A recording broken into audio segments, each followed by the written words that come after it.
Welcome to the Dice Tower's Summer Spectacular, a 5-day streaming event with top 10 lists, live plays, a host of board game fanatics, and more.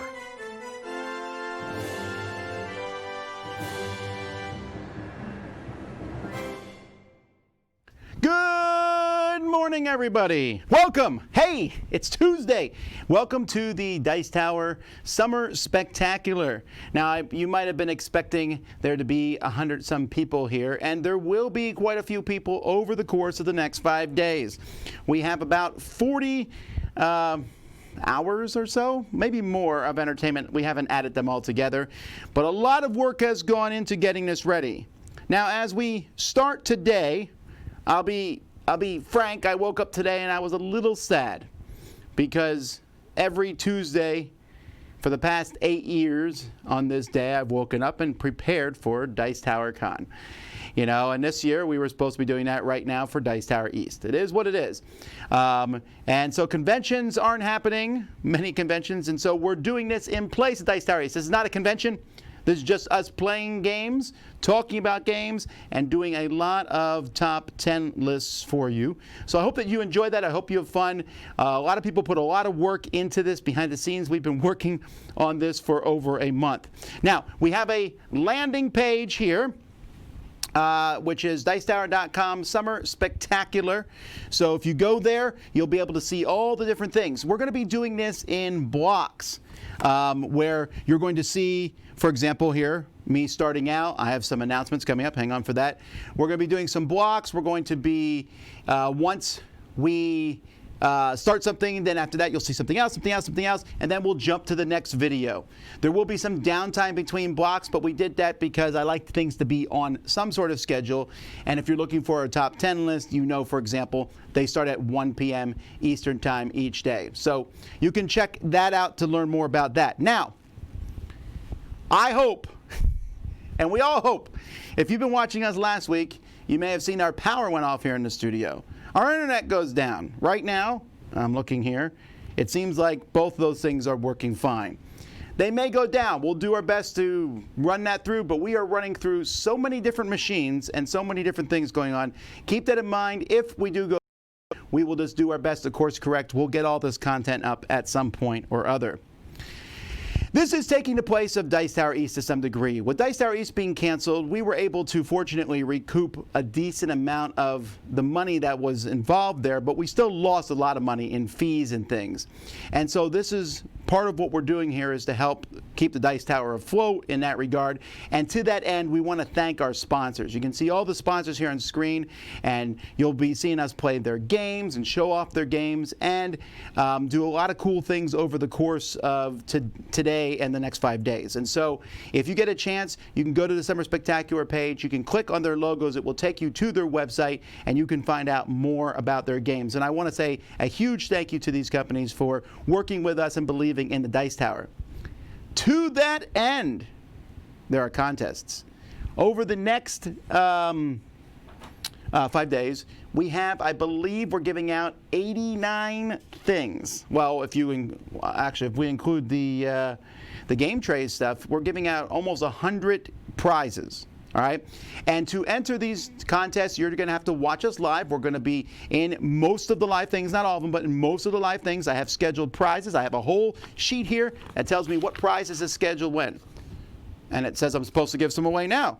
So we're going to do that.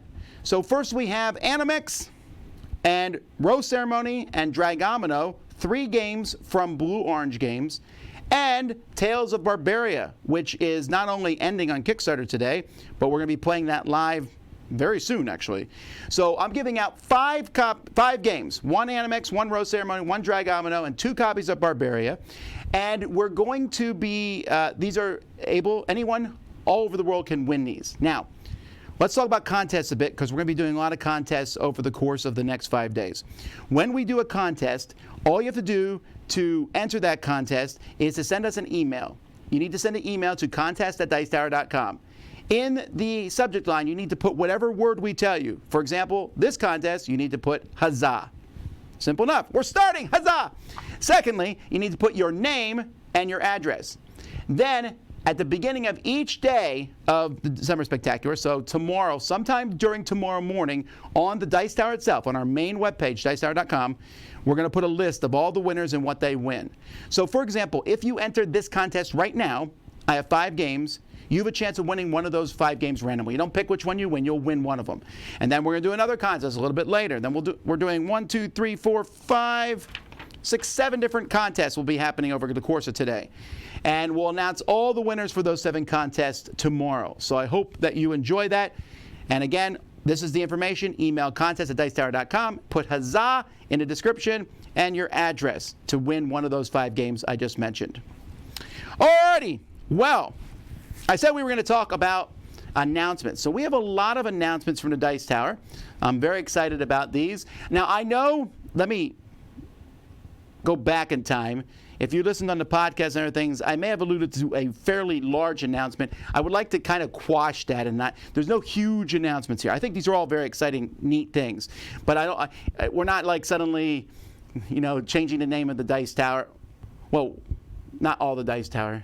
All right, well, let's get started. So here's some announcements. I'm excited about each of these. I hope you enjoy them. And once I'm done with the announcements, we'll get started with everything going on today. So first of all, many of you have already gotten this. We have Dice Tower Digest. This was one of our Kickstarter, one of our goals of the Kickstarter was to start a newsletter, an email newsletter that goes to people. And so the first one's already gone out. We don't plan to send these out all the time, maybe every 2 weeks or so. But this is just a way for you to catch up with what's going on. I often have people say, I missed this about the Dice Tower, I missed this. This is a way we're going to put in here news about Kickstarters, news about board games, news about the Dice Tower itself, and just other things, getting to know different people in the Dice Tower. And we're going to obviously work on it and make it better. Luke Pryor is the editor, and you can learn more about him if you read the first newsletter. But all you have to do to join up to this newsletter is to go to dicetowerdigest.com. And you can join there. You can unsubscribe anytime. I refuse to give your emails to anybody else.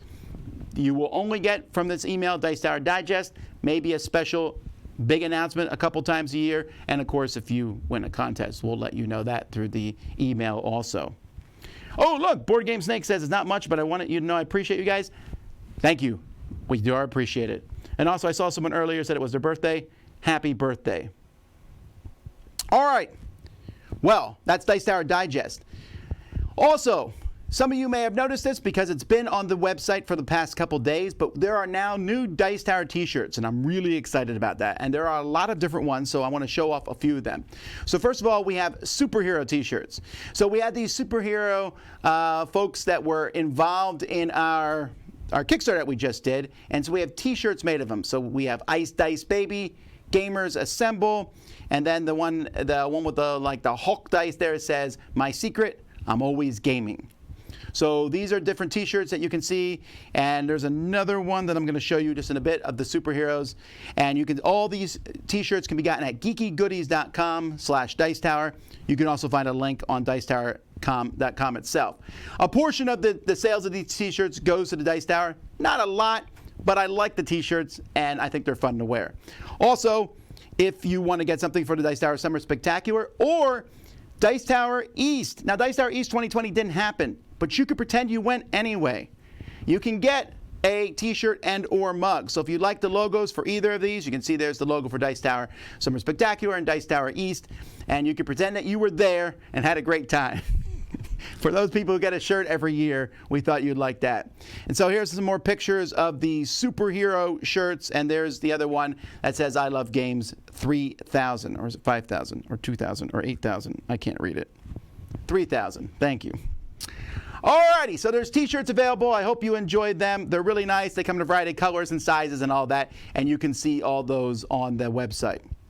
All right, so I saw a thread yesterday about people speculating who would be joining the Dice Tower full-time, and I'm here to tell you that that's not happening. If you missed it, there's a lot of economic downturn currently, and also Dice Tower East was canceled, so we're not adding someone. We have added Roy and Mike. Well, Roy's been with us now for a year and a half, and Mike joined us at the very beginning of this year, and they're here, and their roles in the Dice Tower are morphing, and we're having a great time working together sometimes. No, I don't mean what I mean is we're not always together because of what's going on right now. But you'll see Mike doing reviews. You'll see Roy doing Favorite Game Friday and stuff. We don't have any plan to do that. And to be clear, with the Dice Tower Top 10s, we've enjoyed having the guests so much. You'll see Roy and Mike on them occasionally, but we've enjoyed having the guests so much that that's something we're going to continue doing for a while. I think that works really well. It lets you hear other voices. It lets you see things outside the Dice Tower. So there's that. And I see Fred Woolsey says, nothing personal, but I'm going to steal that jacket. You can get it from Amazon. That's where I got mine. So, alrighty. So we still have a few more announcements, a few new things to the Dice Tower, and so I want to talk about them. First of all, Dice Tower Now. Now, this is a rebranding. Many of you do not know, but we have the Dice Tower podcast, which is myself and Eric, Mandy and Suzanne, and that comes out every week. But there's been something called Dice Tower News, which was a podcast that was started years ago that comes out each week talking about the news, and it's gone through many, many different hosts. Well, it's a little confusing sometimes because we have a Dice Tower News website, and we have the Dice Tower News podcast. So we're rebranding the podcast as Dice Tower Now. This is going to be a weekly podcast about the news for the Dice Tower. And so to introduce that, we have some new hosts for it. So I'm going to let them introduce themselves. Here we go. Hey everyone, I'm Jesse Wheeler. And I'm Jasper Gray, and we are part of the Dice Tower Now team. Before we talk about what Dice Tower Now is, first let's talk about what we're not. We are not a Conversations About Games podcast. We don't do reviews. Trust us, nobody wants to hear from us on that front. So then, Jesse, what are we? We're the news. Ah. Every week we bring you stories from all facets of the tabletop gaming world. From big game announcements to what's trending, new releases, interviews with key players, business developments, and more. And it's not just Jasper and me. We've got a whole team. We've actually got two outside correspondents. Folks may know Corey Thompson from Dice Tower Dish and Dice Tower News, but now he's got a mic, and he's digging up cool stories you won't hear anywhere else. And our industry insider, Bree Goldman, is a consultant in community and market research for game companies who want to better understand gamers. Well, now she's using that very particular set of skills to help us better understand the industry side of the hobby. And recently we also tracked down former DTN hosts Chris Steele and Kitty Langley, who were living off the grid. They thought they left this life behind, but we dragged them out of retirement for one last job. And that job is sorting through all the Kickstarters out there and finding the gems so you don't have to. And the best part, we do it all in less than half an hour. We talk real fast, we get you up to date, and we get out. The first episode of Dice Tower Now is already up, so check us out. Tom, back to you. I always like to know what's going on in the news, so I hope that you join these guys and check us out. You can find all this at dicetowernow.com and subscribe to the podcast there. Okay, so that's not the only folks that we're adding to the Dice Tower. So you know that we do a lot of different previews in the Dice Tower, and that's headed up by our wonderful, fantastic Mark Streed. We also have Stella doing playthroughs, and we have other people who have been getting involved with that a little bit. Well, joining that team, we have Ella Loves Board Games is coming with the Dice Tower, and she's going to still have her own channel doing her things. In fact, I still remember her first video that I ever watched of her was her telling me how to pronounce a game which I still can't pronounce, so I won't.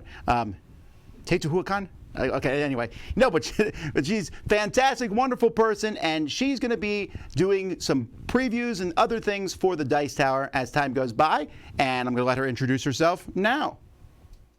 Hi, I'm Ella, your newest Aussie-Filipino contributor to the Dice Tower. I've been in the hobby for 3 years, going from 0 to 300 board games. For me, it was love at first play. I'm really passionate about this hobby, and more than anything, I want to grow this community that we love. So thanks to Tom and Mark for inviting me to do previews for the channel. I'm really, really excited to be part of the Dice Tower family. See you soon. Mabuhay. I love having so many just fantastic, bubbly personalities on the Dice Tower, and Ella is fantastic and wonderful and nice, and I hope you enjoy her upcoming stuff. But that's not all. We have a lot of reviewers in the Dice Tower too, and you have seen them, Brian Drake and Liz, and I'm not going to name them all because I'm going to forget someone and then they'll be sad, but I think they're all fantastic, and we have a good group of reviewers who do reviews. I try to review everything, but I can't. Also, I'm getting tired. I need help. So we're bringing on some other reviewers. They're also still going to have their own channel. You may have seen them on Good Morning America, and that is Our Family Plays Board Games. I can't tell you how excited I am. These are some of the nicest folks. In fact, later on this week, they'll be doing a top 10 list with me and Z. But speaking of introducing themselves, I'll let them do that. Here we go. Hi everybody, I'm Starla. I'm Mick. And we are Our Family Plays Games. Yeah. And we just want to say we are so excited to become a more permanent member of the Dice Tower team. Yes. Now we know you catch us every week on Board Game Breakfast. Yeah.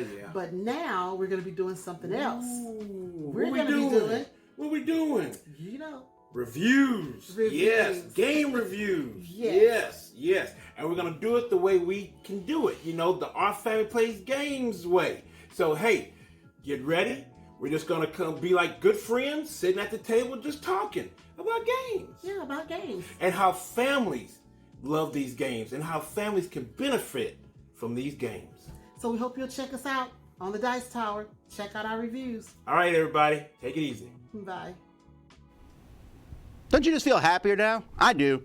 It's a good day. It's a good way to start off everything. And that is pretty much all the announcements we have, except one last thing. All right, so let me show you this before we jump into today's gaming. So this is the website of Tina Bongorno.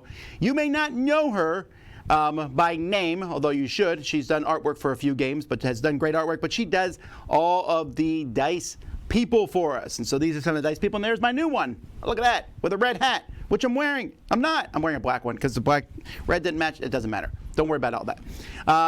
But yeah, it's fantastic, and she's done a great job.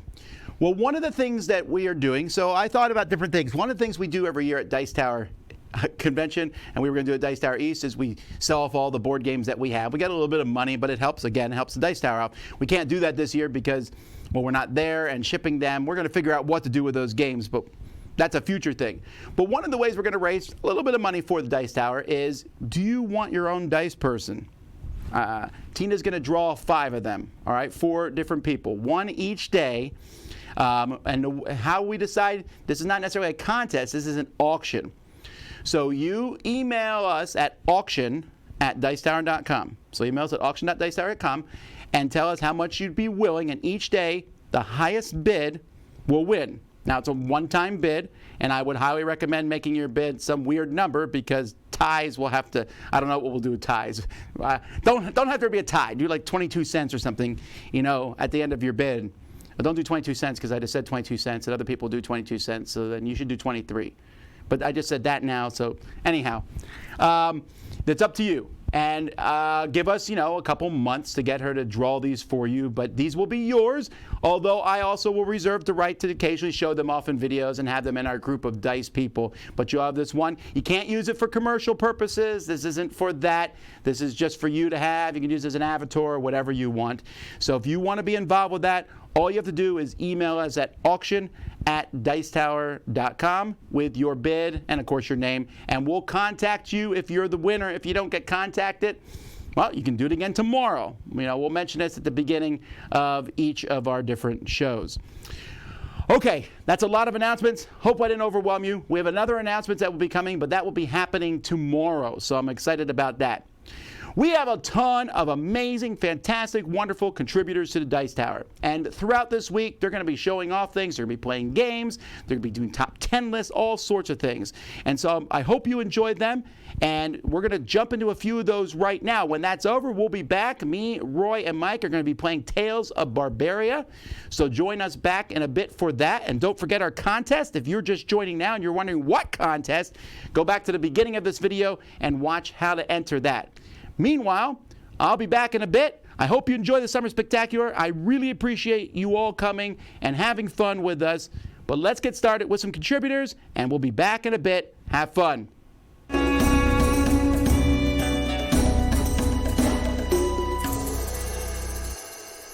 Hey gamers, this is Liz Davidson from Beyond Solitaire, and as my name implies, Beyond Solitaire, I do normally focus on solo games. However, even though we are not being social together, I'm going to embrace the social nature of a convention and talk about 5 games that I like to play with new gamers. If you're at home right now without all of your gamer friends and you want to lure your family into playing with you, these are 5 games that I've had great success teaching to family members and also to my teenage students at work. The first game on my list is Diamonds.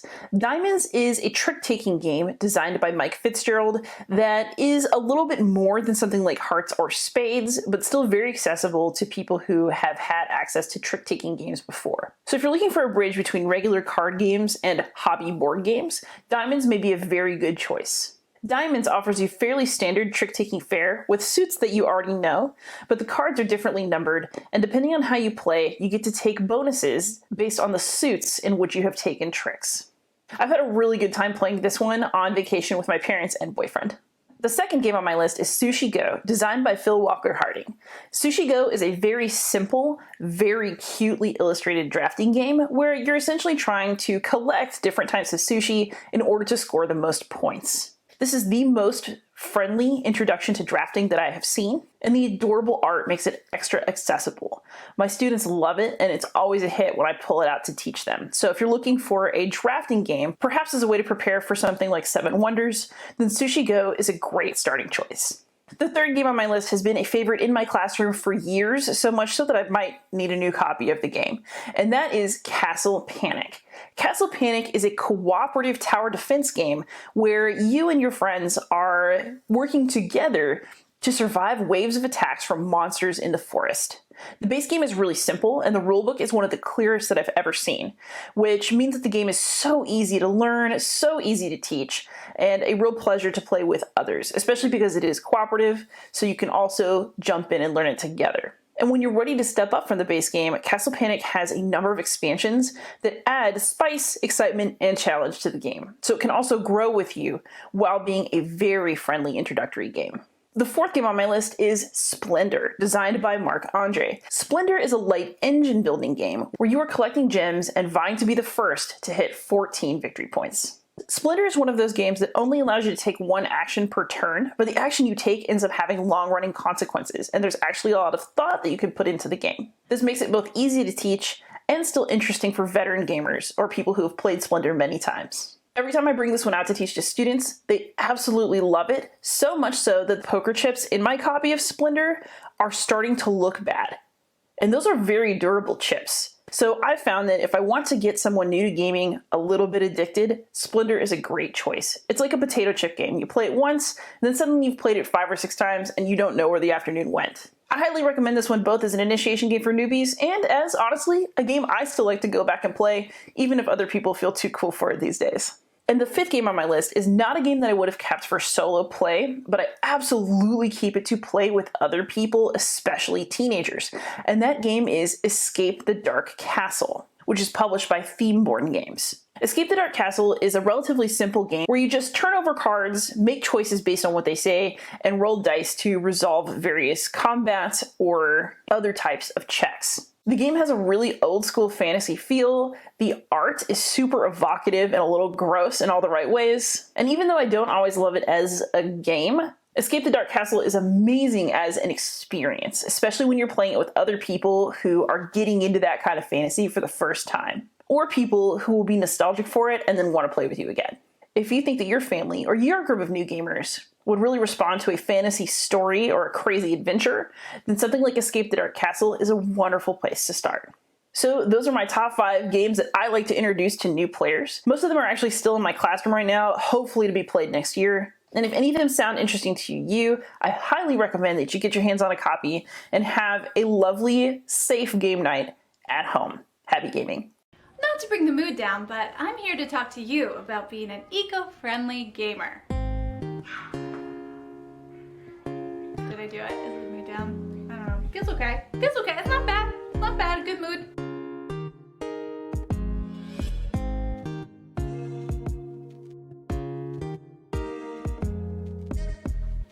As a whole, you should know board gaming is an awesome hobby for our environment.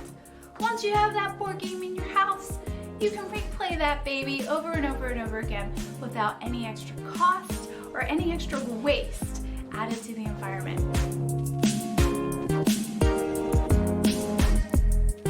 I have 4 tips for you to step up your game to being a more eco-friendly gamer. And number 1 is to be a community gamer. What do I mean by that? Invest in your local library.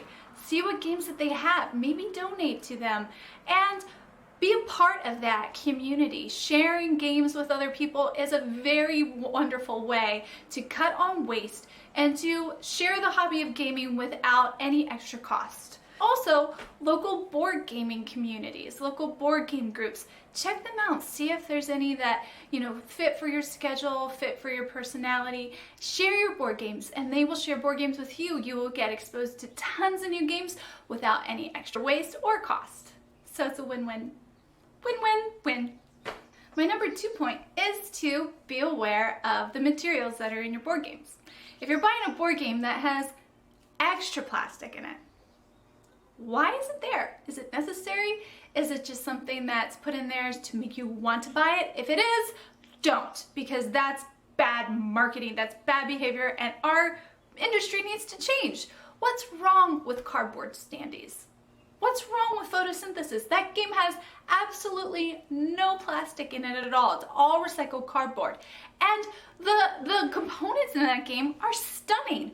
We need more board gamers creating creative pieces like that, where we don't have to worry about the long-term impact that our children are going to have to deal with mountains of meeples and dice and minis, and what are they going to do with them when the bulk of the board game is gone and there's only plastic remains. Just be conscientious of that. Do we all need 3D plastic miniatures for every single board game? No, we don't. So just be mindful if you're looking at buying a new board game and one has tons of minis in it and the other one just has maybe cardboard, but you're excited about both, go with the cardboard. That's point number 2. Easy peasy. Just think about the materials in the board game. My third point is to encourage you to be a local con goer. Big cons that are throughout the nation, the really, really big ones, they're super exciting. There's lots of gaming celebrities that go to them, and there is the newest exciting things, which is great. But how many of those do you really need to go to? And you want to consider how much CO2 you are putting in the air by flying to all these different cons. When there's cons locally that you can visit, you can maybe get a richer gaming experience and forego all of the hubbub. It's just something to consider. Can you limit it to one big con a year or one big con every other year? That will make a huge difference in the amount of pollution that you're contributing to the environment. I know that sounds really intense. I'm sorry, I don't mean to be so bossy, but it's just something to consider. And if we are more interested in going to local cons, the local cons will grow and then they'll be more exciting. Why not? Let's do that. Let's be local conners. Another aspect to our board gaming hobby that maybe isn't the most beneficial to our environment, FOMO. You know this term, fear of missing out. And it's that fear that compels us to overbuy. And if you're overbuying and it's just, you're creating this need, you're creating this consuming that isn't warranted and is just going to eventually collect up in your basement, and then someone else is going to have to deal with it and throw it away, and it's causing more drive in our industry to make more stuff that isn't quality. One thing to do, I know when I go to a grocery store, if I am trying to be conscious of eating healthy, I do not go down the candy aisle. If you have the problem with, fear of missing out, do not go on Kickstarter. If you really struggle with that desire of wanting the new next thing and not wanting to miss out in case it's an awesome game, but the Tom Bassel rule is true, that if it is truly a good board game, it will eventually become mass market and available to everyone. If you know that in your heart that's true, then just give yourself a break from all the temptation and avoid the FOMO. Avoid the FOMO, because it's bad for you, it's bad for your home, and it's bad for the environment. And that's it. Was it that painful? I really hope it wasn't. On the whole, we're awesome people. We have nothing to be ashamed of. but we can all do better. If you'd like to see any more of my videos, you can check me out on YouTube. My channel is Pip Wonder. I have a lot of reviews and top 10s and all sorts of fun tutorials on there, so go ahead and check it out. And I hope you guys enjoy the rest of the Summer Spectacular. Have an awesome day, and I'll see you in the next video.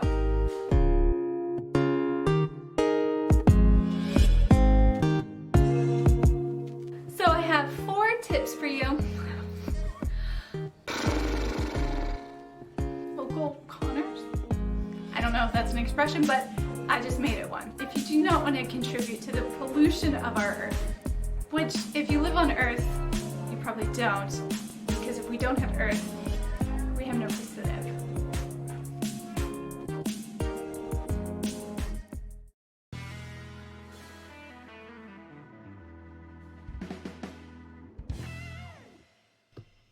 Hi everyone. Hello. My name is Dave Luza. I am Ilka Luza. And we are Dave and Ilka Luza. Yeah. How about that? Welcome to this stream, which is actually a pre-recorded stream, which is a playthrough of Patchwork Doodle. Indeed. During these crazy COVID lockdown times, we have taken to Twitch. Yes, we have taken over Twitch, I feel. We have been streaming from the beginning of the lockdown. I think we're at almost 90 streams now. Well, when this gets aired, we are well over 100. Yes. Yes. And we don't plan to stop anytime soon. No, because you may know us from Board Game Breakfast and just being contributors to the Dice Tower. We work in theater.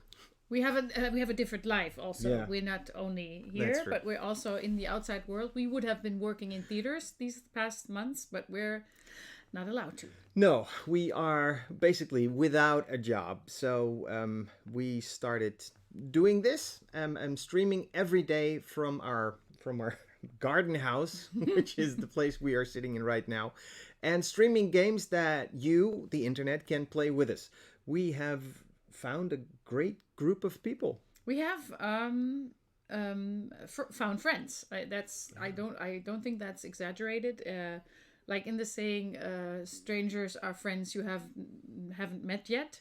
We have made friends, and we have been playing with them for a couple of weeks now, and we're hanging out. A couple of months. True. It's incredible. That's very true. We're hanging out. We're having after parties. We're Zooming. I know what some of you look like, how you live, where you live. I mean, by now they know almost everything there is to know about us, and then some. Yeah. It's very hard to find something to talk about that they don't already know, which is fine. Which is totally fine. And now, today we are playing a game with you. So if you want to join us in this game, we can compare scores afterwards. It's going to take like 30 minutes, I'm guessing. And what you need right now is to get a piece of paper and draw a 9x9 grid on it. So we have it, of course, we have it laminated because we came prepared. Yes, we certainly did. So this is how ours looked. If you want a link, I'm pretty sure someone in your link has already found the Patchwork Doodle print and play version that's out there on Board Game Geek. If you can also do it in your favorite paint program, MS Paint seems to work pretty fine. Yeah, or also, Excel. Yeah. You just make it all squares and then start coloring them in. Works really fine. We've seen very, very creative ways of doing this. Yes. Remotely. So. And by the way, let's talk a little bit about our Twitch channel, which is twitch.tv/Luzapalooza. And that's where we are every day at 1 p.m. Pacific, 3 p.m. Eastern, 3 p.m. Central, 4 p.m. Eastern time. And that's 10 Central European time, that much I know. Yes, and that makes it also 9 p.m. UK time. Yes, we're 1 hour ahead because of daylight savings time, and we usually stream from 10 to 12. Sometimes we run a little longer because we usually start playing after 20 minutes of rules explaining by Dave and me trying to sabotage that. Yeah, which is going to be easier today, I think. Oh, of course. I'm going to not mess with the rules. Yeah. And by the way, we also have fans in New Zealand and Australia, which is, it's 8 a.m.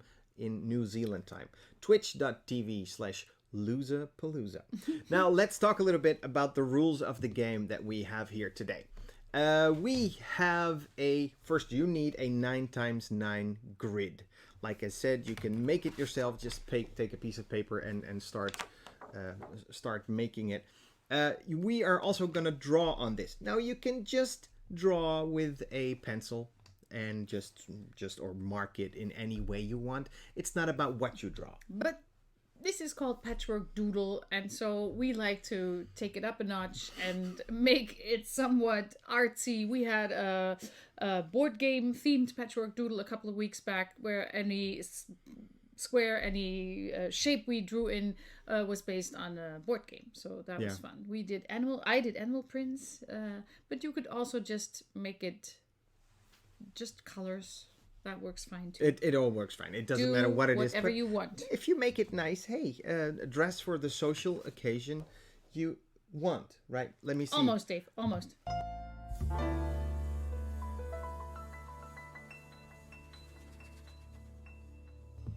That was it. Yes. And what do we mean by that? Well, if you show up in sweatpants, you can expect sweatpants behavior from yourself and others.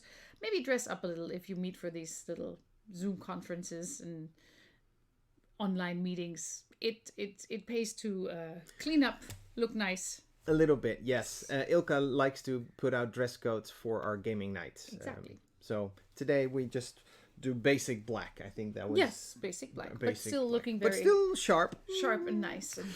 And so, look at these thingies right here. We are going to start the game with you choosing one of these shapes. You can choose by yourself, but I'm going to go with 1, 2, 3, 4, 5, 6, 7, 8, 9, 10. I'm going to roll a d10 and see which shape I'm going to get. Afraid. 8, which makes it this one. You can start wherever you want. I have number 6. 1, 2, 3, 4, 5, 6. Yes, that's the one I wanted. Really? It's the cross the line. No, I really wanted this one. So before you start drawing, maybe I should explain why we are drawing. Why are we drawing, Dave? Well, we wanna fill our square. Did I say 9 times 9? 1, 2, 3, 4, 5, 6, 7, 8, 9. Yes, it is 9. Totally correct. Oh, I was suddenly afraid it was wrong.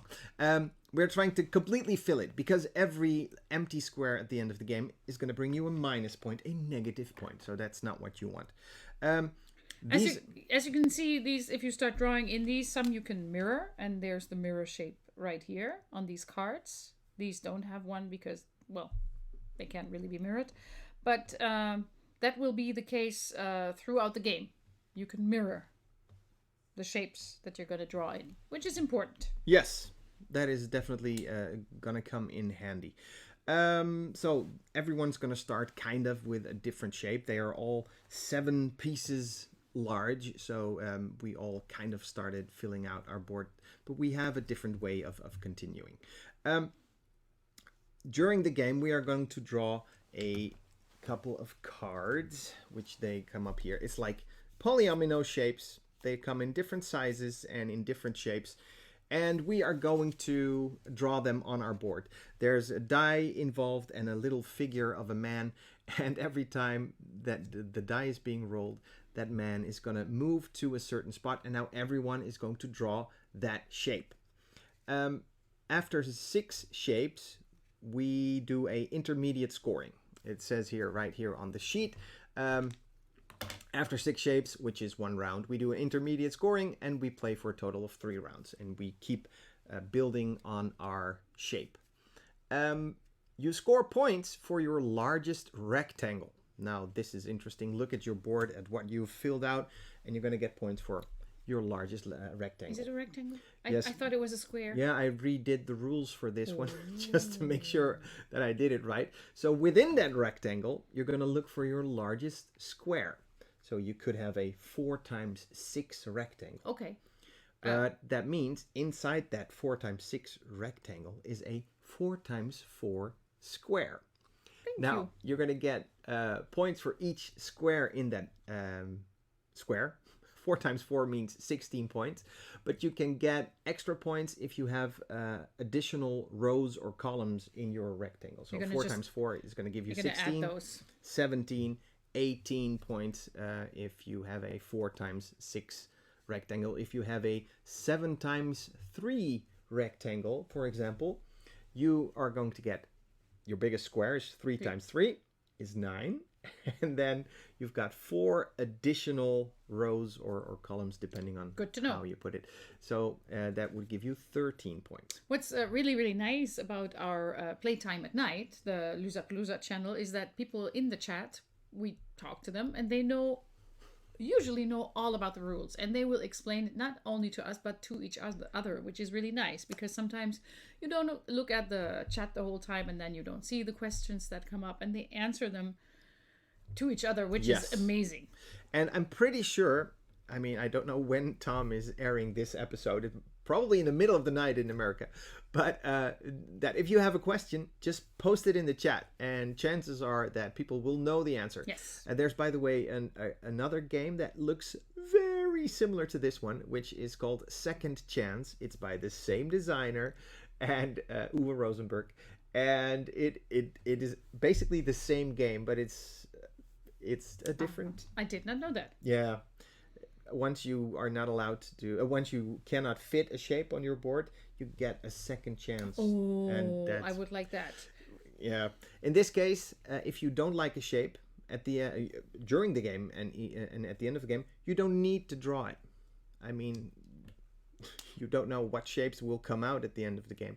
So you might want to fill it as best and as good as you can, but you're not allowed to draw it. You can just skip, no, I'm not going to do it. There are 3 special actions, and some of you say, no, it's 4. Yes, that's true, but I'm going to explain 3. First, let's say, I hope you all have picked a shape. You pick one. You can also, it's not cheating if you now pick the one that's your favorite one. I mean, it's if you never played this, it's good to start with one with a ducky, for instance, or with the snake that's standing up. You named them? I named them all. I like that. You don't want to know all the names for them. This is the weird dog with the paws together. Here. Okay. I hope you all have one. If not, then pause it real quick, because we're going to remove them now. Off the table. Because this is just your start. Now, we are going to show you 8 cards. 3, 4, 5, 6, 7, 8. And where's the guy? Where's the wanderer? Here he is. Oops, need to put this a little bit down. So, we will be rolling the die. It has 2 3s, 2 2s, and 2 1s on it. And this guy will move. And the tile he will end up on is the tile that we all are forced to draw. Well, forced. You could skip it, but there's not really... Not liking my chances here. No, I it doesn't look... I can see that already. Again, with the goal of making our biggest possible rectangle. And if you can make that a biggest square, that would even be better. You have 3 special actions. For example... if the guy would end up here, you could say, oh yeah, I'm just going to draw this. But during the game, at any point, you can say, no, I'm going to draw one of its neighbors. Which could be, well, this is... That's pretty senseless. But if you rather wanted this one, you could say, okay, I'll draw its neighbor. And then you cross off that you've used special action 1 once. So it says here on my board, special action 1 is the neighbor. So I'm going to draw the neighbor, not the tile. It's instead of. And it says it here on the rules as well. Special action 2 is just getting a free square at any point. And that's just 1 square. There's just one of these. Yes. Not a square, but just a single one. Best time to use that one is just before an intermediate scoring, just to fill in that 1 square that was... depriving you of getting a massive score. So that's not instead of another tile. This is just an extra 1 square that you get to do once during the game. Or if you don't like a shape, and this is more something for at the end of the game when things are getting tight and you don't have You can't a lot fit of room. anything anymore. Yeah. Then you can take your virtual scissors and cut off a piece of the tile that you don't want. So if you've got a weird shape, think, oh no, if only this piece was cut off. Well, this is your chance. You can You can't cut like through the middle, like you can't make triangles, or you have to, like, it has to be clean cut. Like here you could cut off these two. No, this is very good that you give this as an example. Yes. You're not allowed to cut off two pieces. You're not allowed to cut off two pieces. I did not know that. Thank you. Only one Rules piece Doctor. has to be a straight line, and you cannot have like that. If you want to cut this piece, you would just cut one of the corners. You cannot make a whoop a straight line. I have not cheated then in the past, but just played it wrong. But it doesn't happen that often that exactly this tile comes up the moment you want to cut. But it's what the rules say. That is it. Anything else? Yes, the special action number 4 tells us to use any of the previous 3 again. So that is your special action number 4. Can you use more than one bonus in one round, or is it? You can do whatever the freak you want. So you could use all 4 bonuses in one round. You could be do done that with them and be done with it. That's definitely a possibility. But if you want to maximize, then you choose carefully and make sure that I sure everything want to maximize. makes sense. So this is the first. I wasn't done drawing nice, but I see so many issues already. And we use laminated sheets because we like that. We don't want to throw away too much paper. And we got a lot of colored, what do you call them? Whiteboard markers. So we can make like pretty patterns and stuff. Very, very fancy. But we won't do that too much because we don't want to take too much time. Indeed. So let me just show bit. you your score sheet. We don't have room for mine anymore. Okay. Unless we can move a little bit. Move it a little bit. So here's mine. It's just in 2 shades of blue. Here. And I started off. I wanted to do it nice, but then I thought, no, I must be talking. No, I must be talking. So, like we said, we are we work in theater.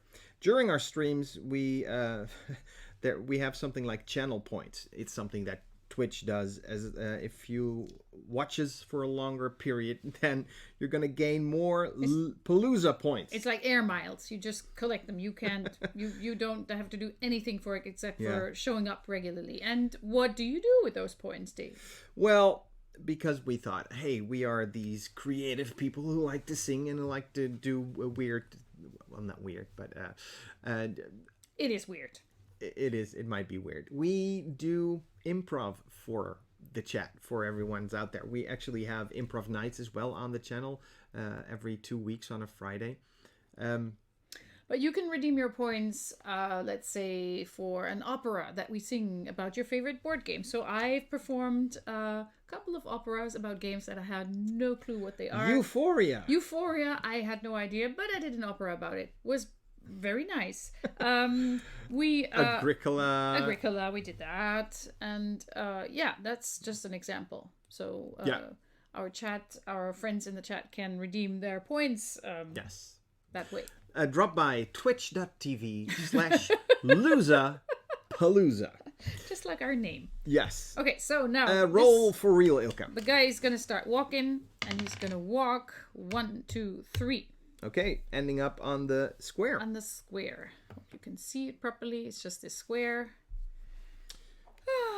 So once the guy has is moved from it, we are going to remove that card. So this pile gets smaller, the circle, and we will not replenish it right now, because when there are only 2 cards left, we end the round, because then we know, hey, we just finished 6 cards, 6 shapes, and then round 1 is over.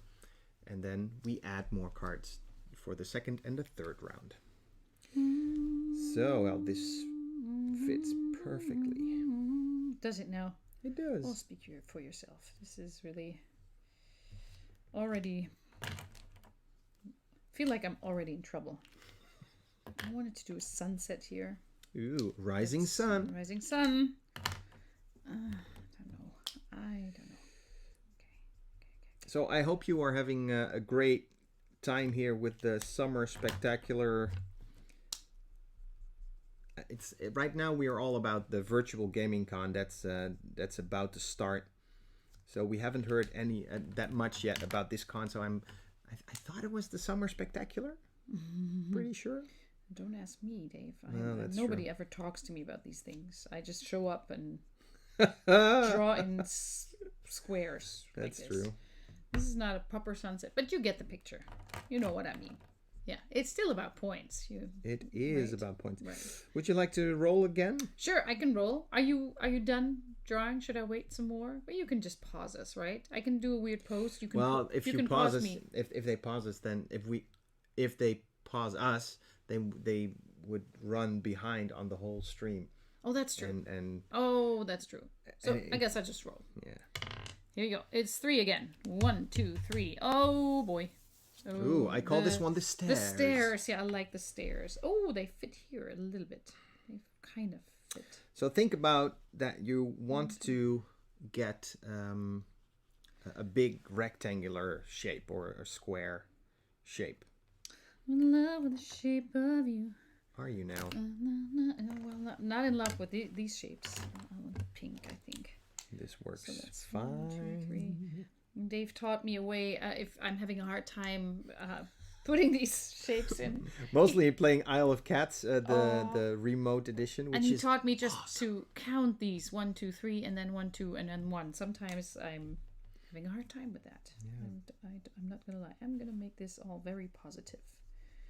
I hope by the time this airs, we will have gotten our Isle of Cats Kickstarter tiles and Isle of Cats. What can I say? Oh, I have been in love with Wingspan for the longest time, and now Isle of Cats. That seems to be a contradiction, but I can hold multiple loves in my heart. Isle of Cats is so good. It's so good. If you have not played it, run and play it. It's so good. We play it sometimes on the channel also in a remote version, which is really nice. But you have a little bit of problems with that. I have so much trouble with that because I want to hold actual tiles in my hands and then it's drawing in.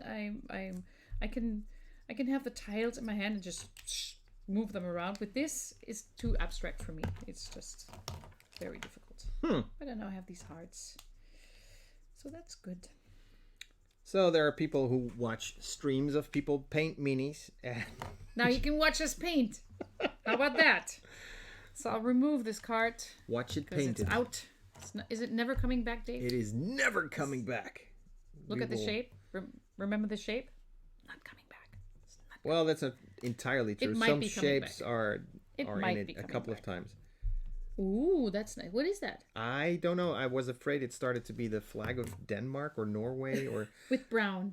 Very little flags have brown in them. Do you know that? But that's when they usually have red. When I quit doing that. So quit doing that, Dave.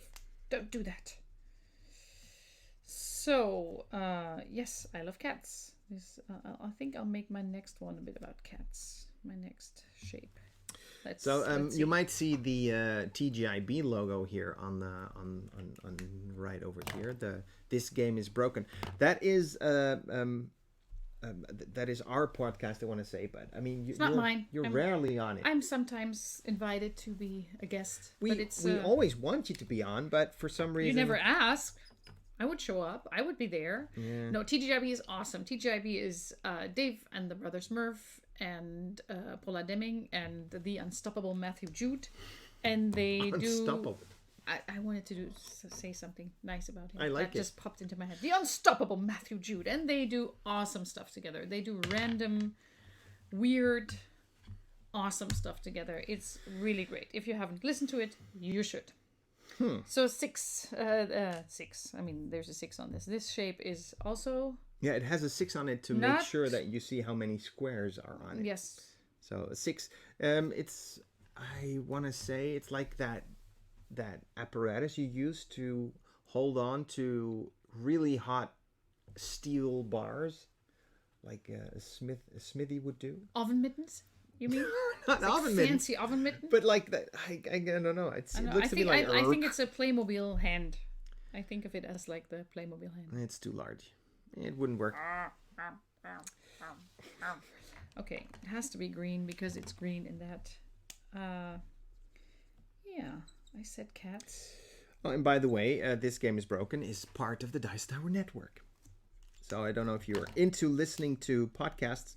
Our podcast is pretty different from any other podcast because we generally do not give out any useful information. No, that's very true. If you expect that, wrong podcast for you. Yes. If you're looking for something light and fun, definitely should check that out.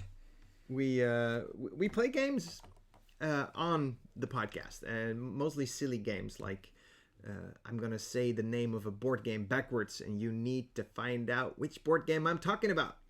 I don't have an example in my head. Yeah, Luza. That's the only one that we know. Luza. Tour. Oh yeah, Tour. Tour. That's nice. So what board game is that? Yeah. Which I also have never played. No, I haven't played it either. I was very excited about it once. I backed it. No, someone sold it on the Essen. We live in Germany, by the way. We do. Just so I'm you know. German. Very close to Essen. And someone was selling Root in the year it came out, together with the expansion. And it was on the no shipping auction, meaning that you can save yourself on some of the shipping cost. You can save yourself. I like that. And then I won the bid, both of them, for both the expansion and the actual base game. And then that person retracted because they thought, oh, this is a hot game now. If I sell it now, I'm probably going to be a millionaire.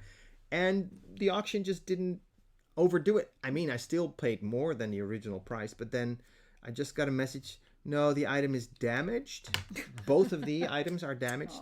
I'm not able to sell it to you. Are you really bummed out by that still? Because you tell that story like you're really hurt. No, I thought it was weird, and it is weird. It was more than I was willing to pay for, but that's how auctions work. Yeah. So I was kind of happy that it didn't pan out, but since then I felt like this game is just not for me. This game is broken. And it's actually, well, the best reason is normally when I buy a game, I like to envision with whom I'm going to play that game. And Root is not a game I'd like to introduce to you. No?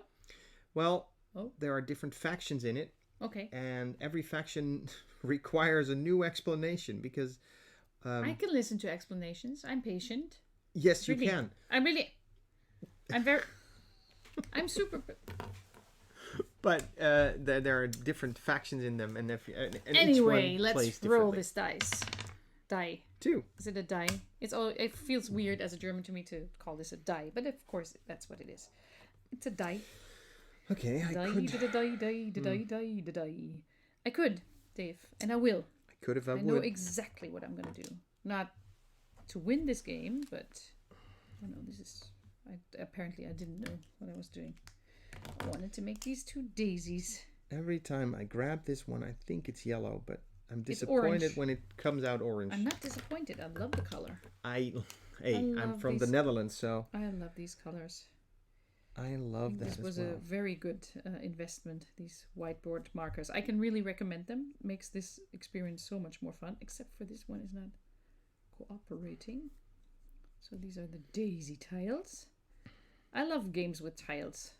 I like them. I like them a lot. Best game with tiles right now, what would you say? Isle of Cats for sure.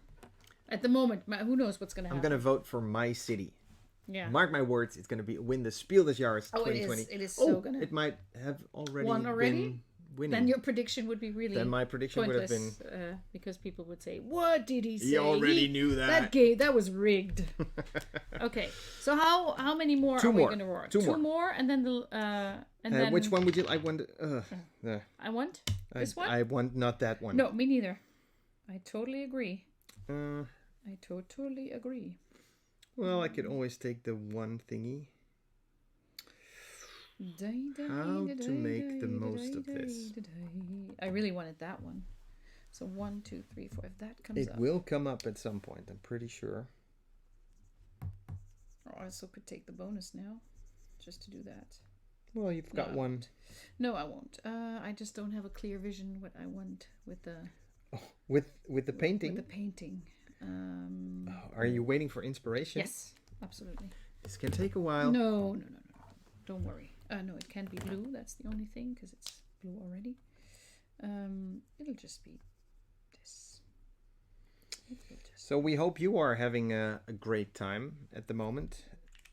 Coloring in, you mean? Coloring in, well, in general, have a great time in life. Because life was hard the last couple of months. I hope things, I mean, I can't look into the future now, but I hope things took a turn for the better.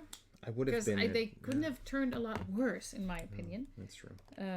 But you never know. You never know. And that's also something we experienced in our streams, that we were able to lift a lot of spirits, I think. Yeah. And by including ourselves. Including ourselves. But I was going to say, spirits. by doing that, lifting our own spirits, because it felt like, it still feels like doing a show every night and going to work and just being getting dressed for it, getting dressed up, and being a reason to shave. Yeah, and I have a reason to shave, and just being together with people who really appreciate what we do, and I'm very, very thankful for that. Yes, that is very true. And we got to meet people. Yes. I even got to know people that I already knew better through it. So the last tile for the first Please make it a one. Please, I want a one. It's a 3. Nope. 1, 2, 3. Now you could choose to take the one if you take the special bonus. Is there a 3 shape? Is there just a 3 long? Just a... Oh, there. Every shape is in there. Okay. And if not, take your scissors out. I'm gonna take the 3 shape. It looks like the best choice right now for me. And this is just gonna be a green field. How about that? Sometimes I wanna make it like a real. Yeah, realistic. I know what you mean. I know what you mean. It's going to be a purple staircase. Not that I'm that good of a. You are. I think you're good at drawing. I think you are better at drawing. Oh, that's very nice of you to say. Well, you can draw faces and stuff. I can draw faces. I can draw hands even. That's hard. And feet. Well, feet are even worse. Feet are hard to draw. So this is totally realistic. What it is is totally realistic. I don't know what it is. Okay. I just did it. Okay. Once you are done drawing, it is time to calculate. Oh no! This is red. Your That's first. not what I wanted. Your first intermediate scoring. We're gonna do 3 of them in total. And what you do is you're looking for your biggest rectangular shape on your board. Mine is 1, 2, 3, 4, 5 times 1, 2, 3, 4, 5. That makes it pretty easy. Inside your rectangular shape, you're going to look for your biggest square, which in my case is 5 times 5. And you're going to get 1 point for each square in that square. And that makes 25 points for me. For me also. That sounds like a very good idea. Post your scores in the chat so people can compare a little bit, and you can compare to us and see how bad we're doing. Actually, I do think we're doing good. I think we're doing good, except for this situation here. That's going to be a problem later on, but that's what it is. It's I forgot how what good scores are in this game. I know. Sometimes we keep old score sheets here. I'm going to tell you that it is definitely possible to fill it at the end. To fill the whole thing at the end, 9x9 grid, which gives you like 81 points in the last round, together with whatever what you're you getting had before. in between. Yeah. So you could get like 140. Yeah. Basically, you could get it. I'm not saying it's likely, but predicting that I'm not getting that. Yeah. Not today. Not today. I wanted to say that about the scoring.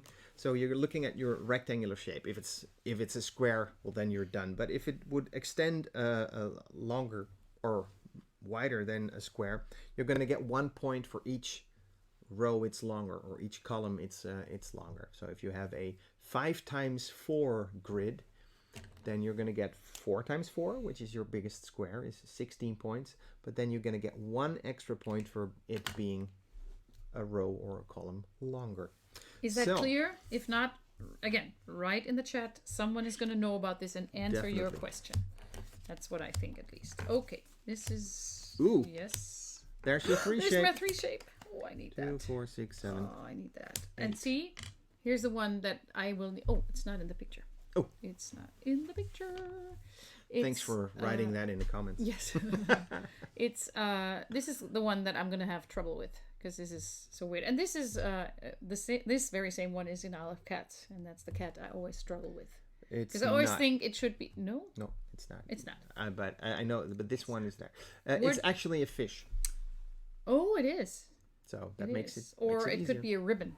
It could be like one of those. It could be a ribbon. Like this. But where does the guy start now? He starts where just in is? front of the two that we took over. Okay. To the next round, and it's 1, 2, 3. Now this is interesting because I am sure it's not taking that one square. I'm gonna take its neighbor, just to be able to fill it up a little bit more. And this one fits exactly there. This is how we call that, the devil's fork. The devil's fork, the forky fork. The forky fork. It's forky fork and his amazing sounds. So I'm using my special bonus here. This is also something we did a lot. We played a lot of on tour. A game where I am very much in love with, but it's very hard to play, I think. And to be honest, we don't own On Tour, but we created our own version to play on stream. Yes, we did. Because we're waiting on the Kickstarter to arrive. Mm-hmm. It's such a good game. It's such a hard game. It's a thinker for sure. And we also got the Europe expansion. Yes, that's someone. Is that official or is that? Oh, that's definitely official. I just made it playable for us on stream. Okay. So It is part of the Kickstarter to have the Europe expansion. It's part of the Kickstarter family. This is going to be...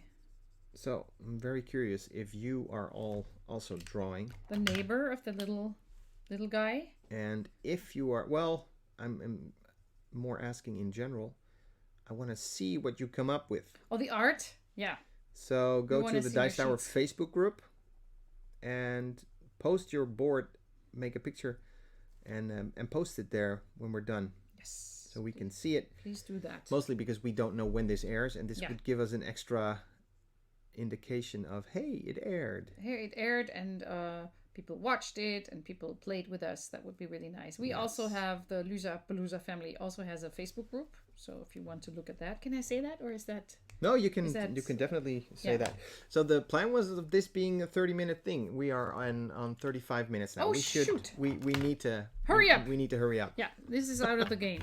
Okay. He's out. He's out. No, not what I wanted because I just drew this. Okay, I'll make this work. I have a plan. Me know. A man with a plan. Me know have a plan. So that means definitely we need to hurry up because otherwise we will easily go over an hour and then Tom will cut the whole episode. That's not good. I'll use the bonus again. The same bonus. I'll do the long one. We could speed it up and just play it on twice the speed. Okay. I'll just fill in stuff. I won't make it as nice anymore. Not make it nice. I will still make it nice, of course. So that's in the middle, right? Yes. Because this, I think this fits so nicely here. This one. Okay. This is a wheat field. I want to call this the wheat field. Home to the wheat field of love. I must say I don't know what I'm singing. Home to the wheat field of love? Isn't that from the musical Agriculture? Famous probably. Musical from the 1950s. Yes. Okay. We're hurrying it up. Sorry. Could you roll a 1 for me, please? I want to roll a 2 so bad. Oh no, it's a 3. Oh, it's the weird fish. It's a fish. The weird fish. No, Dave. No. No. Yeah. It's the weird fish, and I'm gonna draw it. I can't see it yet. Oh, I can do that. Is there a 3 here? No. I'm gonna start here for the fish. Fish drawing. Some fish. Fish. Ooh, which is nice because it's now next to the cat. The fish. Ooh, the cat is gonna like that. Cat's gonna like that. Ugh, I love cats. What can I say about you? That I haven't already expressed with my eyes. Oh, it's so good. It's so good. And I'm not a cat person, so it's coming from me. So I really wonder what your art is going to look like. I'm very, very curious to that now. So we need to project this into the future.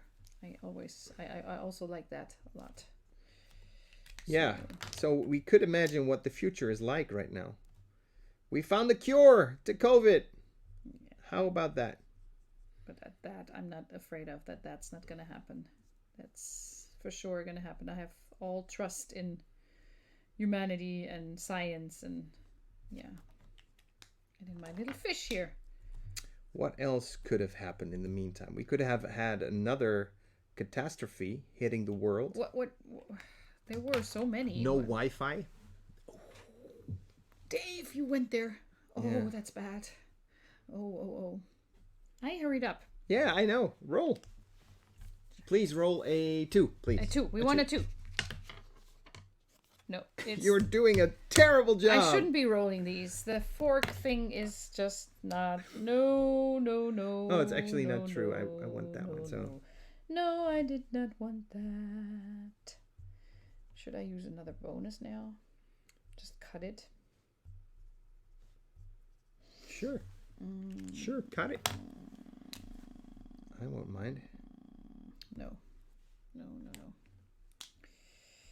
Have you ever quilted yourself? Have you ever thought about doing it? No, I have never thought about it. I have never done it. I started making a patchwork. That's not true. I have done it, but it was so bad. You see? It was so bad. No, it was not. It's not my cup of tea. I like arts and crafts, but it has to be a lot quicker for me. So these past COVID months, I didn't do too many, but I made some masks, which I was happy about. I like them, the way they turned out. Yeah. By the way, we if you're looking for masks, if masks are still a thing here now when we air this, we actually have some Redbubble. We have a Redbubble store.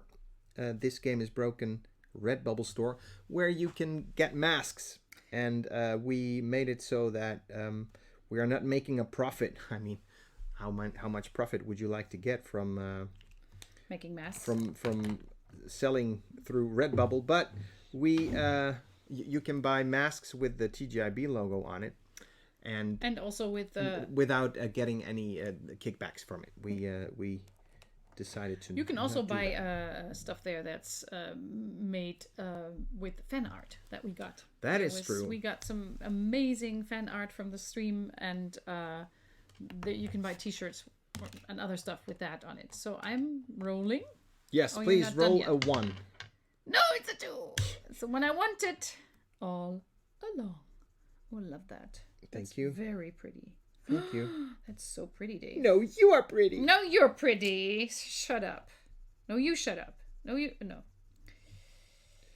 I'm so used by now to talking to people on the stream and them talking back that I feel very weird now doing this. It's 3. That's not what I need. It's ideal, Dave. It was really ideal what happened here. I'll just put a pink bar here. A pink bar? I would visit your pink bar. What did they serve? Pink martinis? Yes, but only to Pink Panther. Ooh.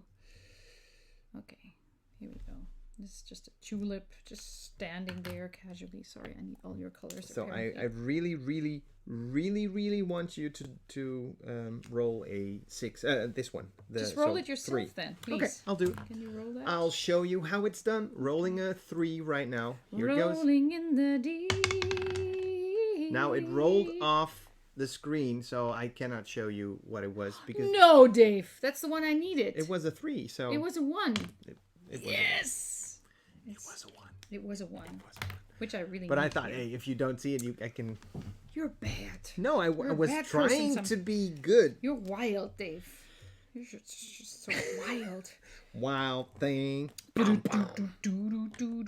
What color goes well there? It has to be green again. I know what I'm doing, but still. You do? Because it doesn't look like it. So this is the last one for this round. This round for the intermediate scoring. And round 2.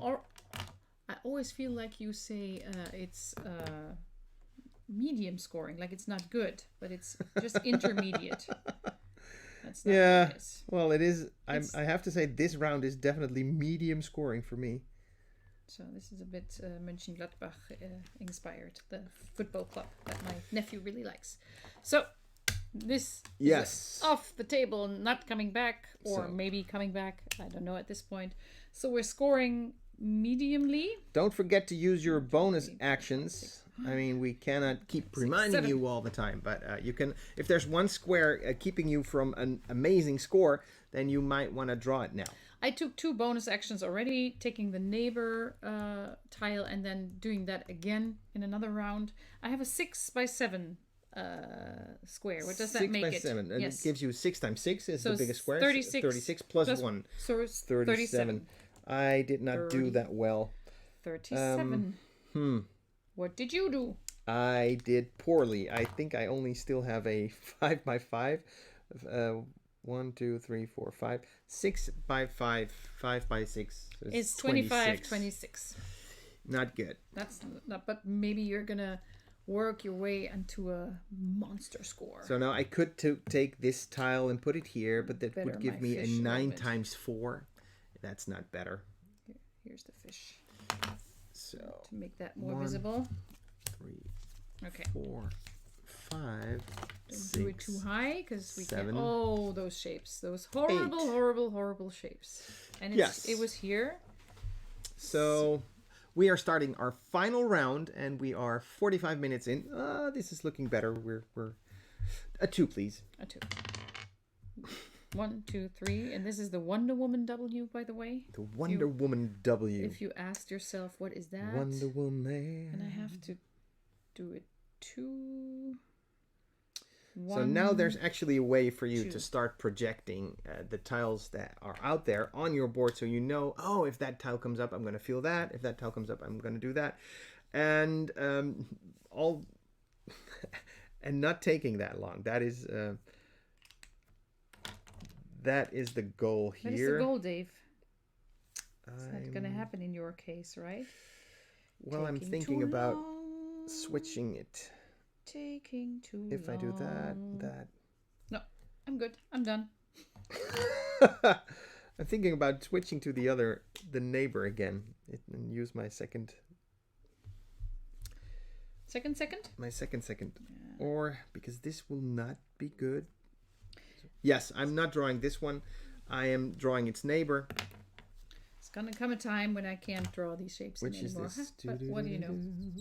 I'm just gonna go for the full orange here. Solid coloring. Solid. I love how you color that. We also have whiteboard markers, chalk markers. They are also amazing. Yeah. They're so bright. Beautiful. What was that?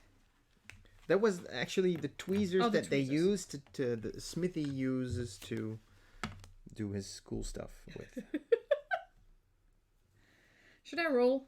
I wonder. Yes, please roll. It rolled off screen a little bit. I'll show you. It's 2. 1, 2, which is we call this one the small T.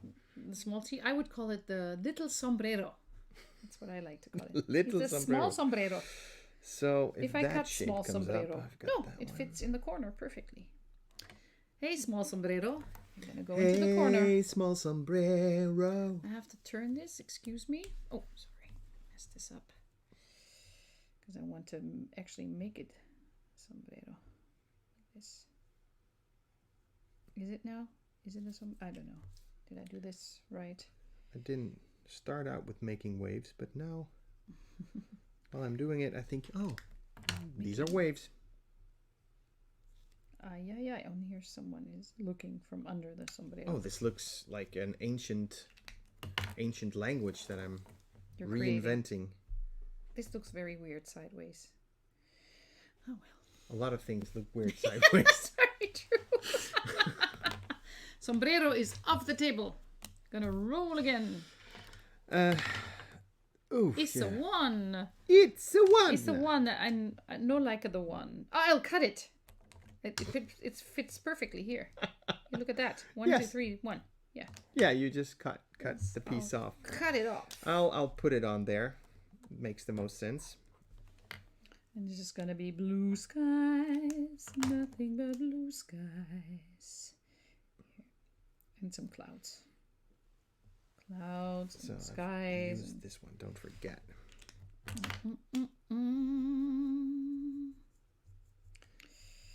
Yeah, this is also our channel where you can watch people draw in quietly. Just sit there, draw stuff, which can be very nice. Don't forget to put your scores that you got in your second intermediate round in the chat so people can compare. Because that's what people like. Compare. People like comparing. It's true. Comparing. I really want to fill this up. Okay, you can roll for all I care. Rolling in the deep, Dave. Okay. It's a 2. 1, 2. Now that is bad because that shape does not fit my board.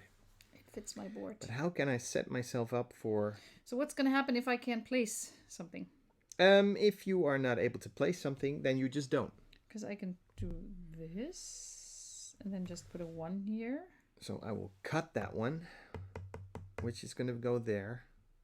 And then I'm going to take... No, that doesn't work.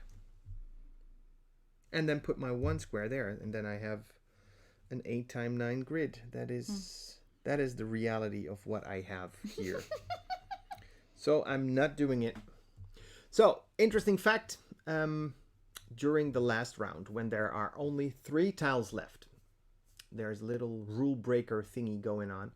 You can choose. We're no longer rolling the die, so you are not completely depending on luck of the die. So the last 3 tiles, when there are only 3 left, we don't roll it. You just pick one. So there's that. You do not get bonus points if you have any of your special actions left. Doesn't do anything for you. So use them. So use them wisely. For crying out loud. I'm not drawing this shape, mostly because I can't. I drew in this one. And this is the exception for if we would have played Second Chance. I would not have been able to place this, so I would have gotten a second chance. There. Sorry, I'm not done. Are we making it within the hour? We should. We Of course we are. We should. Okay, I'm done. Okay, done. Done. Sorry. This one's gone. So one more that we're rolling for. One more roll. It's 1, 2, 3. I cannot place that. I'm using my scissors. I cannot place that. So what should I do? Should I draw in the 1 thingy? Yes. Well, you can do that anyways. It doesn't have to do with the shape that we're drawing. What do you mean? You do not have to draw the 1 shape instead of... You can always draw the 1 shape. Okay. So you just don't draw this one in. And then? And that's it. I'll just draw 1 shape in here. Oh, you're making a heart. Of course. That is so sweet. It's all about love. It's what they say. I need this one. So this one I can take for sure? Yes. Because when there are only 3 tiles left, which we have right now... Then will have filled everything but 1 square. That sounds awesome. Right? That never happened. So it's on this, on the cross shape. If you're still able to fill that in at this point, kudos to you. That's really good. So what's happening now? We have 3 shapes left. You can choose whatever you want. Out of these 3, out of these 3 tiles, yes. So I will choose... Putting in a heart as well. Aww. And with that, we are done. I filled in almost everything except for 1. No, I filled in everything because I haven't used that. Oh no, I have used that. I thought I had. Keep an eye on it. Keep an eye. I don't cheat. Keep an eye on her. On purpose. I'm very flexible with the rules. Okay. So I have last intermediate scoring is right now. I have an 8x9 grid. Me too. So that's 64 plus 1, so 65. Yes. I will have beaten you. I want to say again, but that might be interpreted in the wrong way. So this is 127. Can that be true? Ridiculous. This is a ridiculous score. This Which never is happened. also not true because, I mean, not knowing the rules or not applying the rules the way you should apply them is still cheating, I feel. So I think we have to disqualify you. Okay? I did not do it. So you forgot to take minus points. That's true. So it's 126. See, I cheated, but not on purpose. Oh, I can't erase that. So it's 126. Why can't you erase it? I don't know. Because my finger doesn't work. That's it. That's it. That was our art. That was our stream. That was our game. Post your scores in the chat and compare and see who did better. Congratulations, you win internet points. 1 million of them. 1 million internet points. What you can do is go to your nearest printer and print them out for real points, so you can use them at any of those stores that take those points. We hope you had fun. We sure had. We have fun every day playing games, so maybe join us sometime or not. It's up to you. Twitch.tv/Luzapalooza. Don't let the Twitch thing scare you. Oh, I don't know how it works. It's like YouTube, but most of the videos there of the people that are streaming live. It also happens on YouTube, of course, but it has some fun mechanics like collecting Palooza points, so we might sing an opera about your favorite board game. Yes. So, there's that. Thanks for watching, everyone. Thanks for playing. My name is Dave Luza. I'm Ilka, the wife. Bye. The wife? Yes. Hey, we're back, everybody. Welcome back to Live Summer Spectacular. I'm Tom Vassell. I'm Roy Kennedy. I'm Mike Delicio. Hey there, everybody. So, first of all, I want to point out that I played many a game where I draw polyominoes, and they have never looked as pretty as what the losers just did. Oh, yeah. No, you don't even get to talk. Your stuff has not even looked... Listen, I haven't been known to troll people in polyomino games before. I don't know what you're talking about. I refuse to play another polyomino game against Roy because his stuff looks so bad. I was ashamed to be in the same game as he was. Listen, when he started getting mad about how I was drawing my things, I just started scribbling everything. Yeah, they're not technically shapes. They're just lines. Alrighty, well, a couple things. First of all, don't forget we have contests. So we're going to start with a contest, but don't forget we're still running that auction. If you want to get your own dice guy, it's a silent auction. Just email us at auction@dicetower.com with your bid. Try to make it a somewhat off-cents thing so that, like, 11 cents or whatever. Don't do 11 now because I just said 11. Can I do this joke all day? All day long? 11 is off, 22 is off, and 23 is off. So There's still have some numbers. 97 other numbers you can put. No, but again, we'll announce the winner and the winning bid tomorrow in the morning. But we're also running contests all day, and we're going to run one right now for this game. So what we're doing right now is we're playing Tales of Bar-BEAria. Tales of Bar-BEAria is live on Kickstarter right now. It's not live much longer. So if you want to back it, don't delay. We have a link in the description of this video.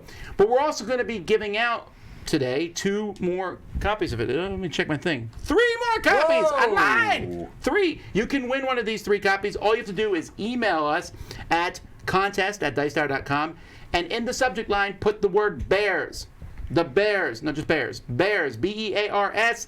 And then in the body of the email, put your name, so we can, tomorrow on our website, we're going to announce who won, and your address so we know where to send it when you get it. So that's how you enter this contest, and it's bears. I don't know why the person in the comments put huzzah, because that's the last game contest. This one is bears. But there was copies of this in that one, too. There was, correct? right. Yeah. So you could try to win it twice. Yes. Try to win it twice. We're going to have more contests coming by, but let's talk about Tales of Bar-BEAria. So we're playing this here live. We're using a prototype. So while much of the stuff here is going to look final to some degree, it's not going to, some of the stuff's going to change as time goes by. Quick side note, which I forgot. For these 3 copies of Bar-BEAria, which you can enter the contest to win right now, you will also get a set of game trays to use with the game. So if you want to keep your, I keep my dice in here, or roll my dice in here, you'll get a copy of those sent to you for each of these copies that you get. Alrighty, so let's get going here. Barbaria. So Barbaria is going to, Tales of Bar-BEAria is going to take place over 9 rounds. There are 3 seasons. Each season is split into 3 rounds. And after those rounds, we're going to be trying to score some cards that are out here. We're trying to get glory points. There are 15 points here. And then this can flip over, and you can get up to 30 points. I suppose you get more than that, but I doubt you will get that many over the course of the game. Each of us has 3 bears, also known as dice. Mama bear, Papa bear, baby bear. Which one's the baby bear? Whichever one rolls the lowest. Yeah, the one. There's baby bear. Yeah, okay. All right, so we're going to kind of play, and I'm going to explain it as we're playing, so that way you kind of have an idea of how the game works. So, and that way we're not overwhelming you. However, at the beginning of the game, we each are going to draw a card off the top of these decks, and you're going to get to keep one of them. Oh, okay. One of them. Mercenary. And I'm going to be Fate, keeping that one. There's a and mercenary Empower. Here you cards. Thank That's you, right. sir. Mercenary cards will give you mercenary dice that are like one-time use dice that you'll be able to use in a round. The Fate cards will let you change or manipulate your dice, and then the Empower decks will help you when you... Ooh, wait, hang on. I'm sorry. The Empower cards give you various abilities. I was going to keep this mercenary card, but this Empower one seems better. No, I will not. You're keeping a mercenary? I'm keeping a mercenary. Yeah, I think I'm going to keep the mercenary too. Oh, you're making me think there's something to these mercenaries, but do I go? Do your own thing. I'm doing my own thing. I'm empowered. Okay, sorry. I'm going to defend against your attacks. And with that decision, I just won the game. All right, so we're going to go through the rounds of the game. First of all, we have a planning phase. So we're going to roll our dice, and we're going to roll our dice so everyone can see what the numbers are. So, all right, before I roll, I'm going to get a mercenary die. Yeah, me too. Woohoo! And with that decision, I just lost the game. All right, I rolled a 1, Look 2, at these 2, and a baby 6. bears. Nothing but baby bears. I got some baby bears over here too. Ridiculous. Yeah, but no, remember, you can use the baby bears to get some honey. Get some honey. Yeah, so what we're going to do now, simultaneously, we're going to be putting up our shields. Well, do we see the cards that come out first? Does that matter? Yeah, we are. I'm going to... Okay. Well, you're right. I should have these 2 cards out. I'll explain those in a second. You just toppled our bear. I did topple the bear. Poor little gummy bear. All right. We're going to be programming these, and I'm going to have to ask everyone involved in this game to not look at that screen so that you may see and cheat. Oh, that's a good point. All right.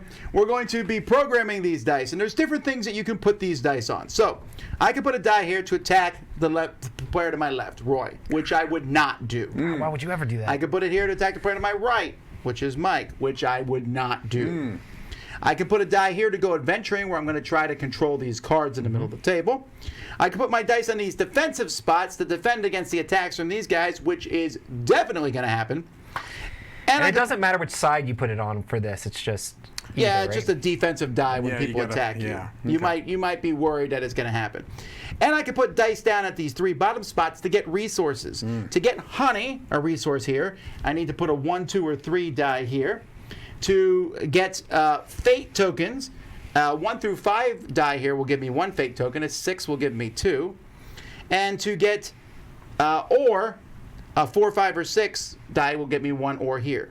Now, each of these spots on the board can only have 1 die unless it's the same number. So I could put 2 2s here, for example, and then I would get 2 honey rather than 1. I also could put 2 2s maybe on adventuring, where I could then put these dice out on cards. When we put adventure, you're going to be able to go to these cards with the dice. Whoever has the highest die on each card, and ties will cause all the dice to be re-rolled, will get to pick one of these spots here, putting one of your flags on that spot. Not only will that give you a resource, well, most of the time, give you one of the honey, fate, ore, or candy, which, as we all know, is the ultimate resource. You can't see the candy, so I'm going to bring it in. And if you get the candy, you can get glory. I want candy. I like candy. Nice. But also, after the 3rd round, each of these will possibly give... whoever has the most flags here will get extra points. In fact, they give 2 glory. Ooh. Now, on the Candy Marsh, actually the highest strength won't put a flag. The lowest strength will put a flag. So you got to be careful about that. All right, then. So the highest strength here, the lowest strength here. Then, after we're done doing all our dice, We're going to be attacking each other, so we'll explain attacking if it happens. Highly doubtful that it will happen from my end anyway. I apologize for not showing you that part of the game. I don't believe you for half a second. Not even a little bit. I'm actually turning my dice. Does anyone remember what I rolled? You rolled a 1, 2 2s, and I think a 6. it was Thank you. Yeah, 1, 2, 2, 6. I'm a cheater and a half. Because I was looking at yours, I'm like, yours is 1 digit better than mine. Got it. After that, we'll take turns from the starting player, which happens to be me because I grabbed it. And going around, we can buy more stuff. So then we can use that stuff. So you can buy more of these cards. The mercenary cards, fate deck, mercenary cards, fate cards, and empower cards cost 2 of the corresponding resource or 1 candy. Candy's awesome. You can also buy more dice, but these you can buy mercenary dice. Well, the mercenary dice can only come from the mercenary deck. You can buy more of your color, but they cost 2 of every resource. So that could be expensive, but you got an extra die for a long time.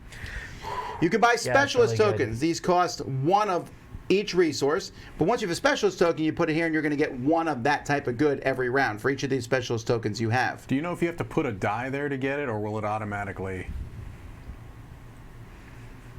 I think you might have to do it to get... You might have to assign a bear there. And you get double, but I'm not sure. I don't know. Okay. We can look that up. Sure. You can also buy defense tokens, which will give you defense, an extra point against defense when people attack you.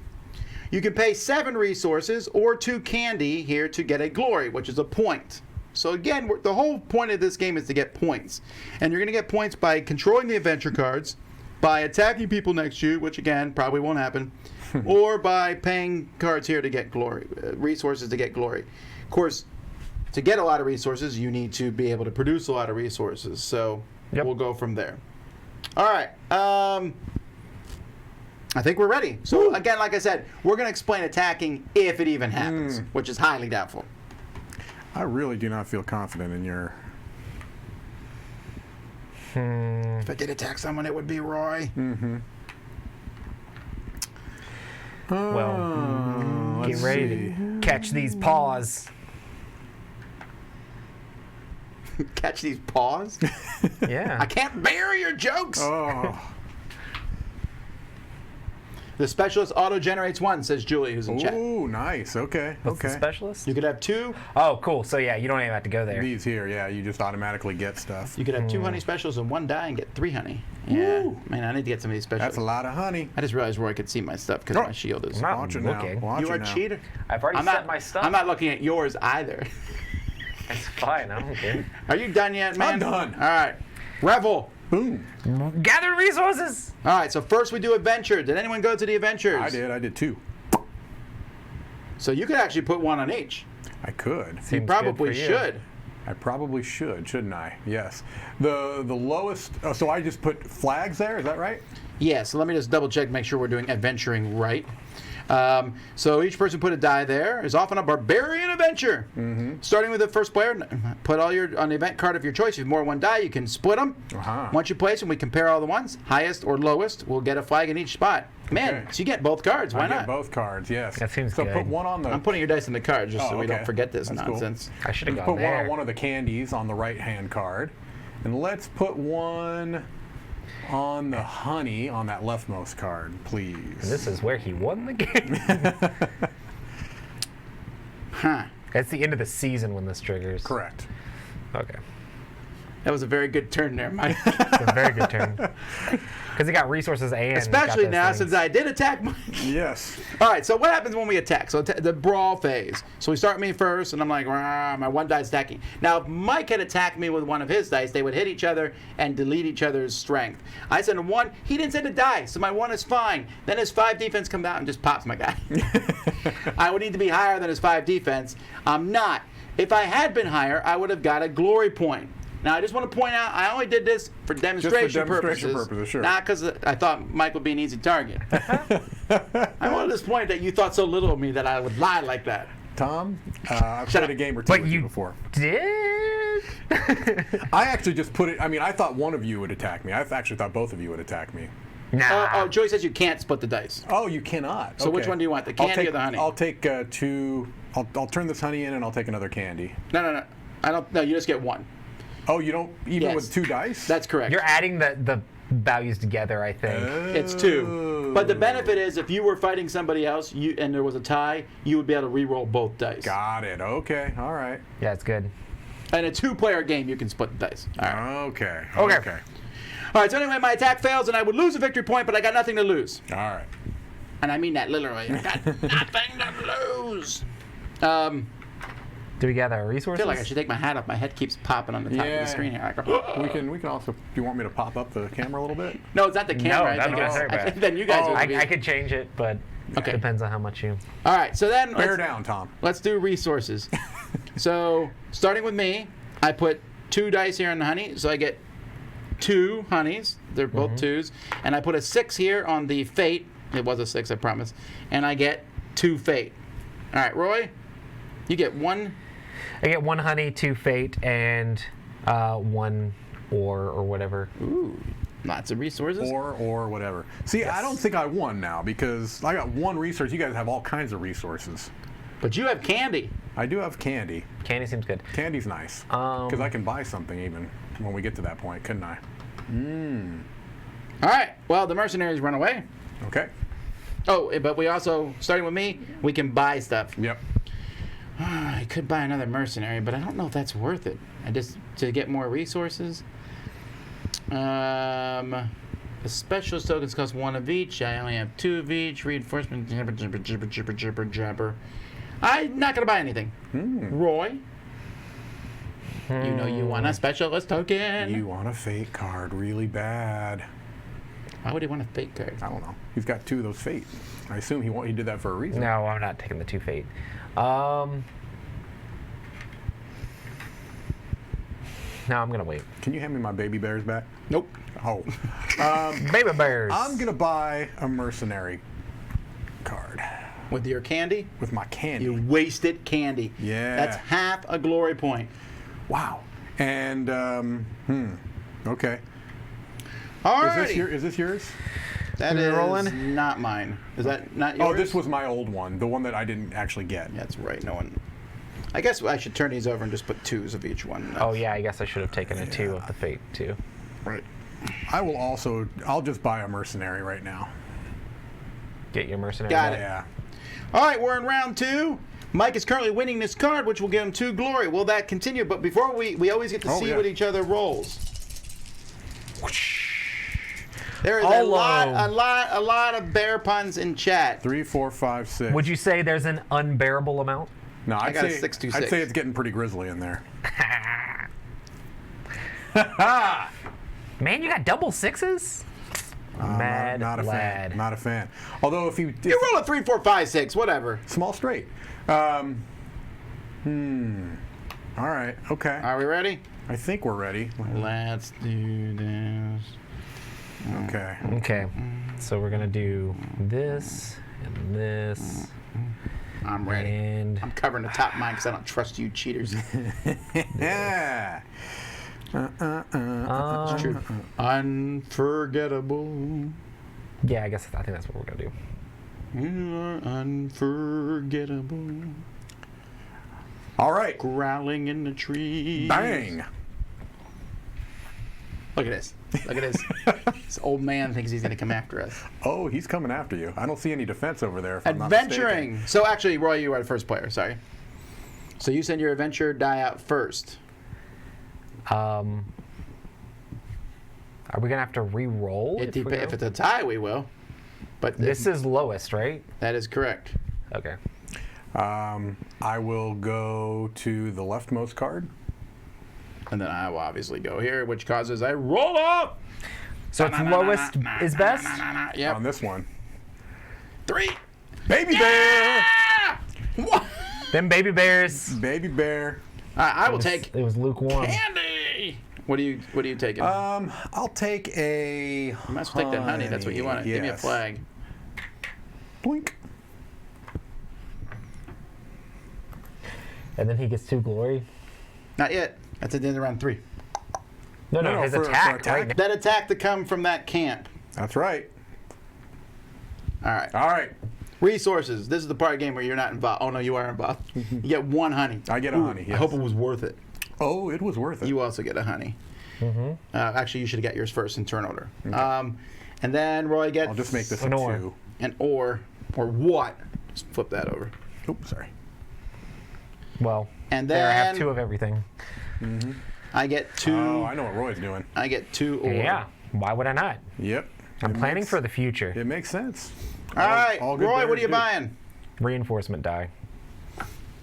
How smart. What are you doing there, Mr. Mike? I think... Why get a mercenary when you can have a permanent? I think I'm holding off for now. I don't think I'm buying I anything. agree. I will also be buying an extra die. Man, you guys did that already, huh? Okay. You're winning. Yeah, I know, but we'll see. We'll see. Round 3 after round 3, whoever has the most on each card is going to get 2 glory. So this could be, if there's a tie, no one gets glory. Oh. It's brutal. Okay. That is brutal. 2, 3, 4, 6. Oh, look at that, Roy. Always 1 less than me. How's that feel? 1, 3, 3. All right. Haters gonna hate. Haters gonna hate. Okay.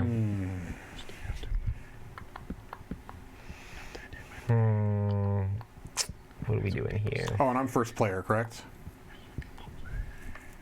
I am. Oh, man.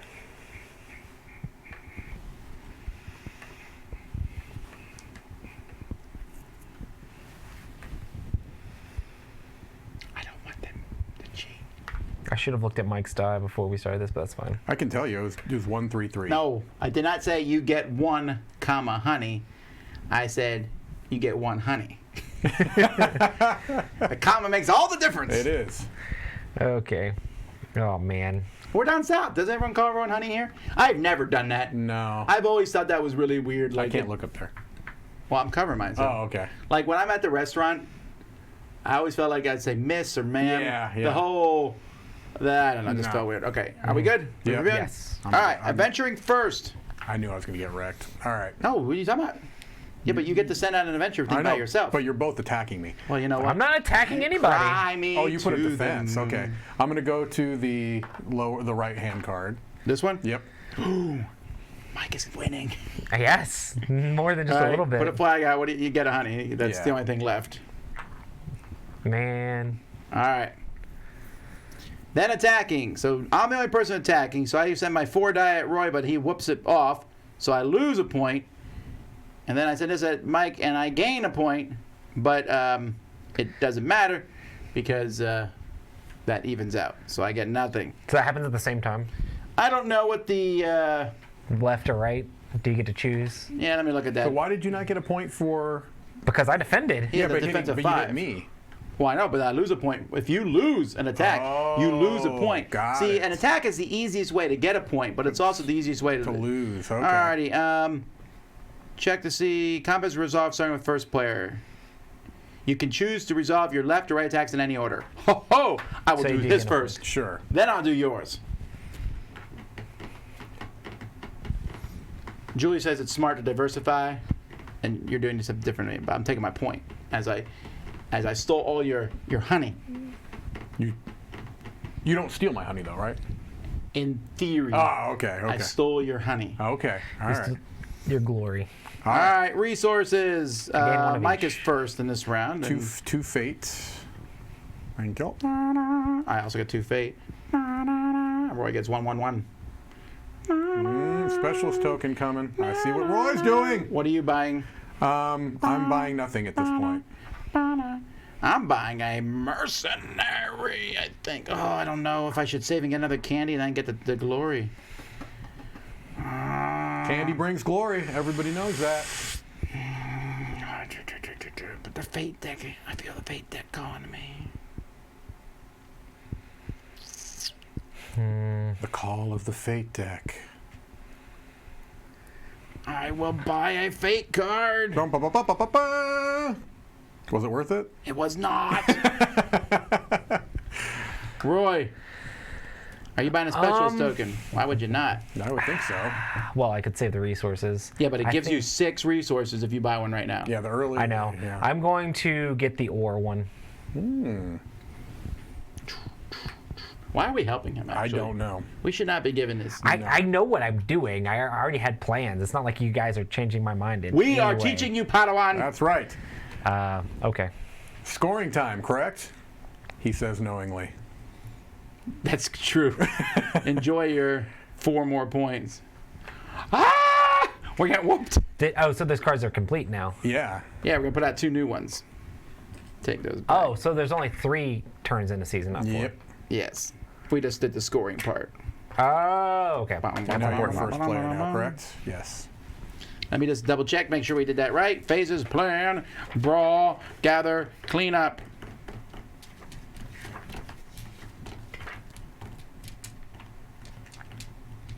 Score all the cards on board, giving card points. Yep, there we go. New cards are highest strength places a flag. Highest. Most flags gets 2 glory. Oh, lowest strength places a flag. Most flags gets 3 glory. Hello. Don't try for that one. Mm-hmm. All right, baby bears. We need baby bears. I rolled a 1. Wow. Okay. Roy, I'm going to play re-roll any one of your opponent's dice. I'll re-roll your 1. I'm helping you with a 2. Strange. That's Dr. Strange. Was that worth the... You don't tell me what things are worth. So weird. All right, so let's see here. Wait, what did everybody have? I had 3 6s. Oh, you have 3 6s. A 1, 2 4s, and a 5. A 1, 2 4s, and a 5. Okay. I believe Mike's going to attack us here. You never know what Mike's going to do. That's true. The man's insane. He's not one to be...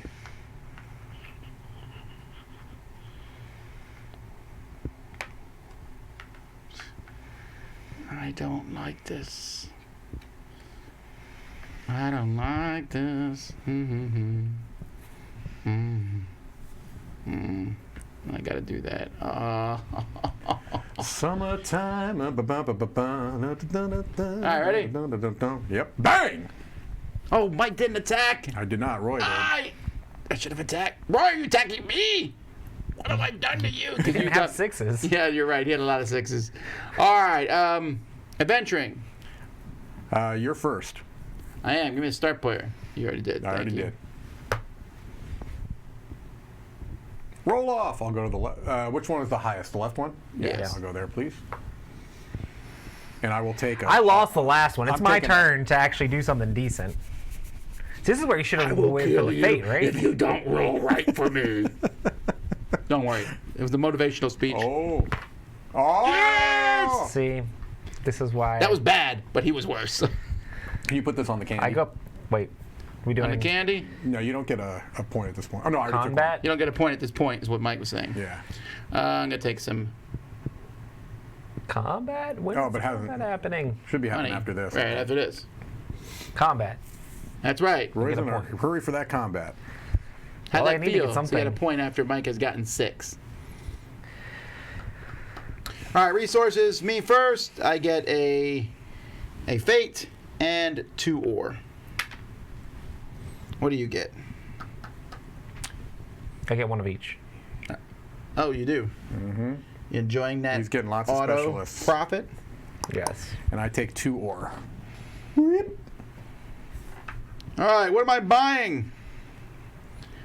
I'm going to spend 1 of each and buy a...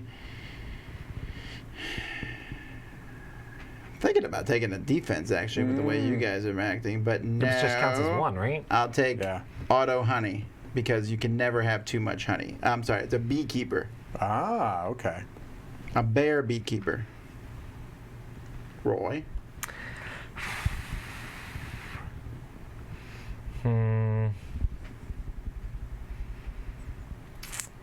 Yeah. I think I'm good. All right, I'm going to take a reinforcement die. Oh, I would say about time, but you're still whooping us, so you can't really... And a... No, it's my turn. Oh, it's 1, 1, 1, 1, 1 like that. Got it. I am actually going to buy another... That's interesting. Yeah, let's do that. I'm going to buy... Oh, I only have 1 ore left. Never mind. Oh, do I still have that candy? I don't. You spent it. I'm buying nothing. Go. You're not doing anything. I'm going to buy a card. I just don't know. Let's get a mercenary, which I may end up using right away. All right, get your dice back. We're in round 2. Mike, are you playing your card? No, I'm going to hang on to that for right now. All right. Just know that it's a really good card. Boop. 2245. 2346. 4463. Interesting. Interesting indeed. All right. Boop. What you gonna do when they come for you? So 6 on a resource thing gives you double it? Oh, is that? Were you saying that 6 on the fate gives you double? Is that? It doesn't say it on the board here, but did you read that in your 6? Yeah, 6 on the middle one gives you two. Okay. 2 of the fate.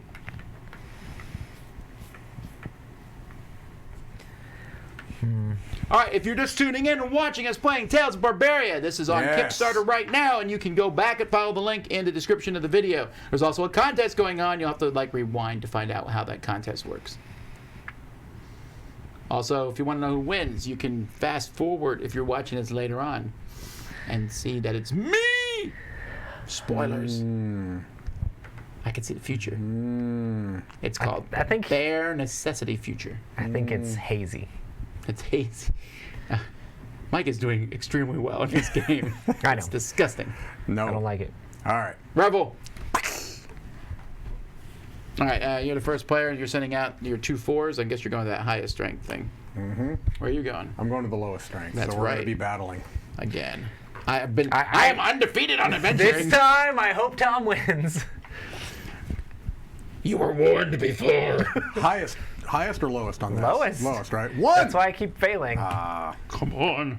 Ah! Wait, I think we roll again. Let me check. If you tie, neither of you get it. Let me look. Careful, we knocked off. Keep rolling until ties are All right, resolved. here we go. No, yeah, we're good. 1, baby bear! Do it. Oh, come on! Seriously? Baby bear, baby bear, baby bear! I'm not fooling around. Are you kidding me with this? He keeps rolling high. Yes! Yes! That is not what we needed. That is not what we needed I think we're at gonna all. put this on an oar. Yoink! All right. I can't believe I won on a 5. Oy.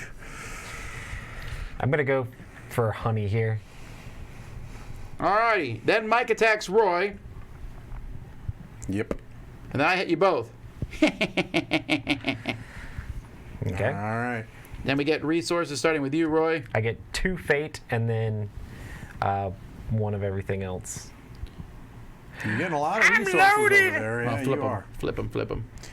And I get a fate and a... Oh, I made a mistake. Oh, no, I didn't. That's fine. Fate and a honey. Or, I mean. There you go. And I simply get honey and ore. I'm playing the long game. Who's What you purple? buying? I'm You buying. can buy a victory point now. I'm buying my extra die. What? I'm buying my extra die. An extra die. Don't mock my strategy. Look, I'm beating you at least. I'm going to buy a specialist token. I think I'm going to get... Let's see. What do I want to... Seems like ore is a little harder to get, so I'll get an ore specialist, which is a blacksmith. I'm also going to buy a specialist. And I'm going to buy an ore specialist also. Although I'm feeling like maybe I might do a B. You know what? I am. I'm going to take a double B. Double B. Seems good. All right. That's it. Yep. So we're in Round round three. 3. All right. Your first player. Thank you. I like being first player. 3, 4, 6, 6. 1, 2, 3, 3. 6, 3, 3, 3. I don't like the way you're looking at me right now, sir. You can attack me all you want. All right.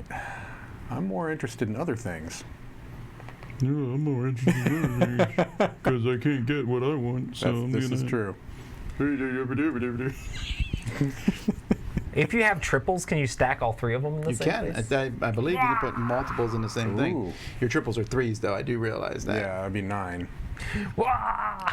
The fact that he's over there stacking them before he even puts it behind gives me an idea that I know what's need coming. the bare necessities, the simple bare necessities.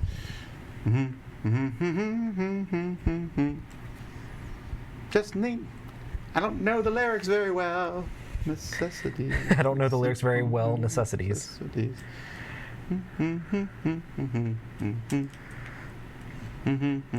Wherever I wander, wherever I go.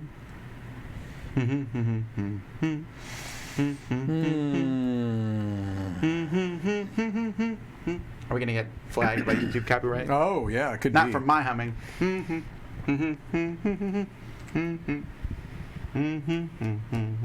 Okay, I think I'm finally ready. 3 3s don't beat 2 6s. But because this is going to be tied, and then I guess nobody gets it. Okay, then. I'm going to the low card. Which is what you should have blocked. I didn't roll 1, so shut up. So I'm Didn't gonna roll go ahead ones and take either. that ore. Beep. Oh, I'll just double this one. I'm going to the Hooligan Tavern. So I just can't do either, right? Wow, that's so wasteful. You know what? That's pretty funny. My entire game has just been wrecked. Okay, I'm attacking that direction. Well, I guess you gained your stuff, right? Gain your stuff here. Oh yeah, I get something there, don't I? Yes. I don't really want any of it. Oh, come on now. Well, you're not going to get anything else because it's about to score and we're Oh, all so tied. basically no one scores on that card now, right? Right. Wow. That worked out very well for me. It did. I was trying You to make rolled a 1. I didn't roll a 1. My dice are disobeying me. All right. Roy's hit me for a point. Yes. You're not attacking anyone because you're. And he's going to get 3 points off that thing over Let's there. take our resources first. Mike, what do you get? A honey. And one of these. Yes. Sorry. Yes. Then I get 2 honey and 1. Mike also attacked you. Did you give him his point for that? I did attack you. I did not. I get a fate and a blacksmith, or fate and a ore. Sorry. Give me that stuff. Tom's like, Roy's already out of this game. Doesn't matter. Hey man, we got to work together to beat Mike. I know. Look, we're in there. We're in the scoring phase, aren't we? Yes, he gains 3 more points. It's not even close. This is an accidental game. It's not the way the game is normally played by good people. All right, so we're buying stuff, right? Yeah, you're first. What are you buying? So I'm going to flip that because I'm going to spend 1 of each of those, and I'll spend this honey, and I'll get a beekeeper. Oh, should I have gotten an ore there? Yes, but you didn't say it, so you lose it. I'll just flip this one. If someone in chat, if I did it and didn't notice it, let me know. I'm not trying to cheat. I think I'm doing well enough without it. Burn. Burn. What are you buying? All right, I'm buying a die.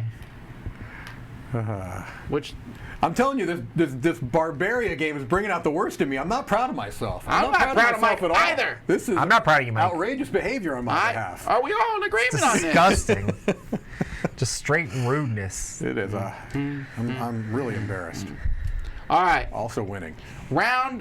Would shut you up. say embarrassed? I'm being unbearable. Autumn. Let's get some new cards out here. Yep. I need like a 10-point card. I'm gonna guess 3 is the highest, but. All right. New cards are 3 glory, highest strength, and 2 glory, highest strength. Both It's all high. Okay.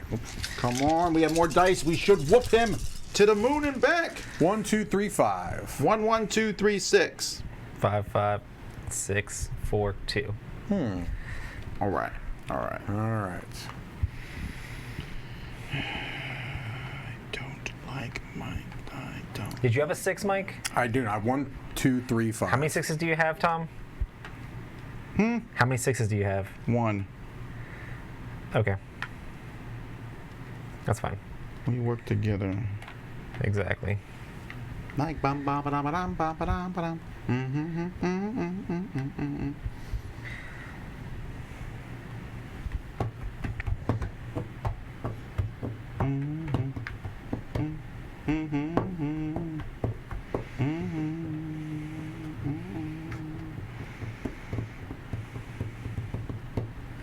Julie says, so for attacking, if you had gotten a guard bear and then got empower cards, you could have done a lot more attacking to you, Roy.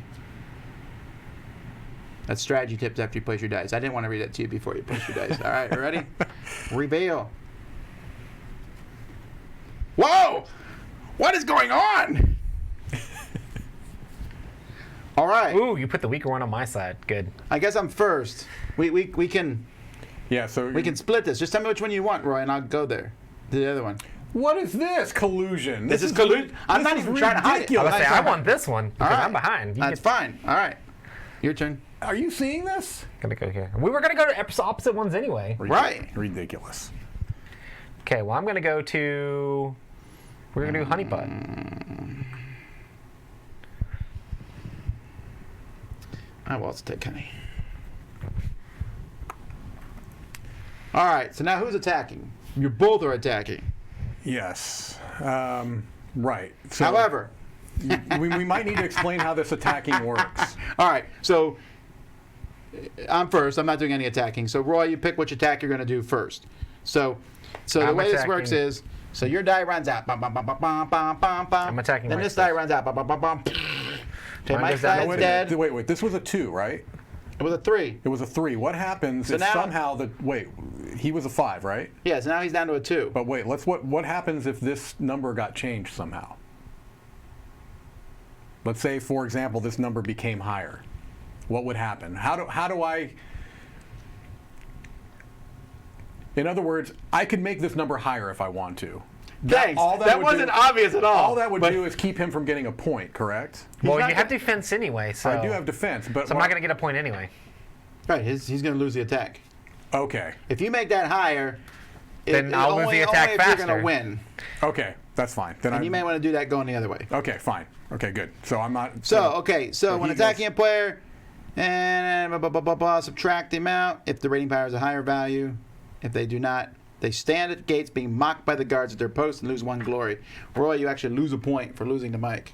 Guess what? I don't want to ruin your day, but you also lose a point when you attacked me. So both mine go off first.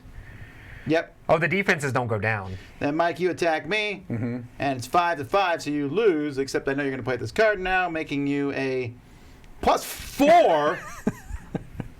That's garbage. I've been holding that card for a while. Or being outbared.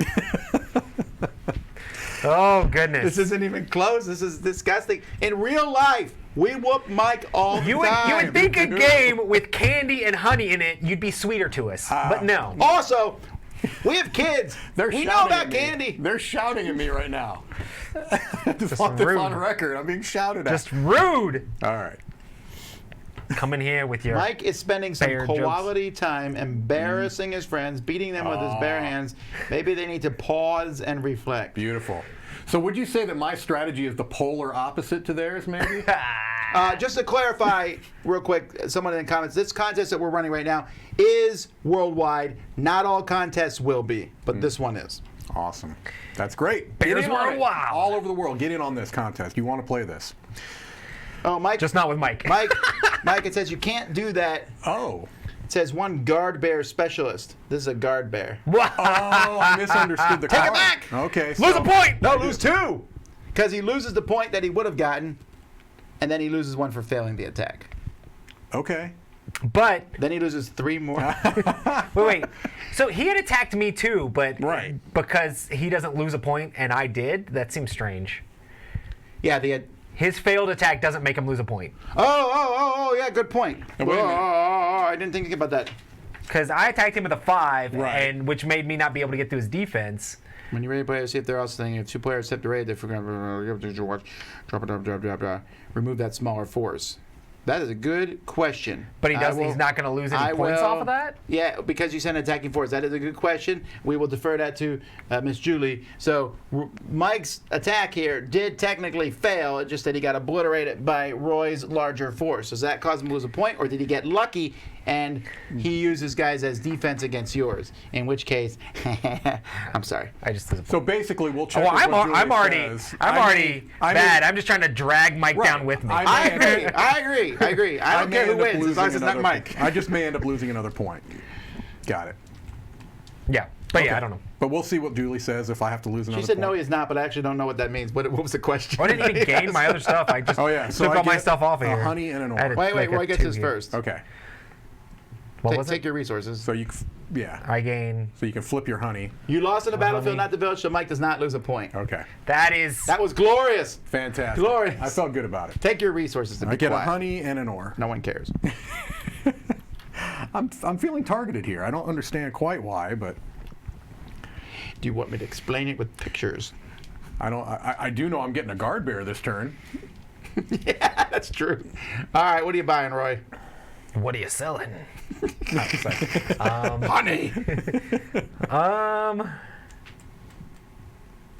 I'm gonna get a mercenary card and a fade card. I feel like we're all. Oh wait, we have to go in order, but it doesn't matter, right? I'm still gonna be able to buy this. Yeah. Go ahead. Tom goes first, actually. Well, it's true, but I am going to buy nothing. I'm going to buy a guard bear. All right.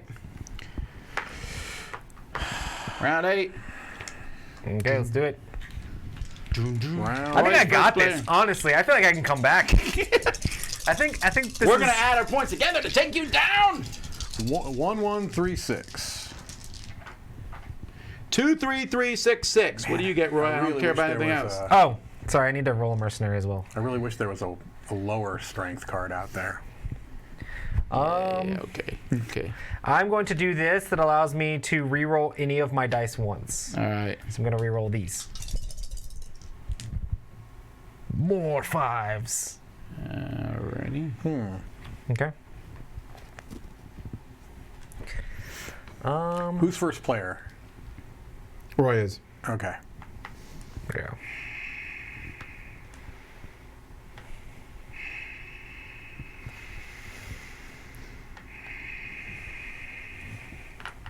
Let's see. There's only 2 more rounds in this game, correct? That's correct. No one likes you.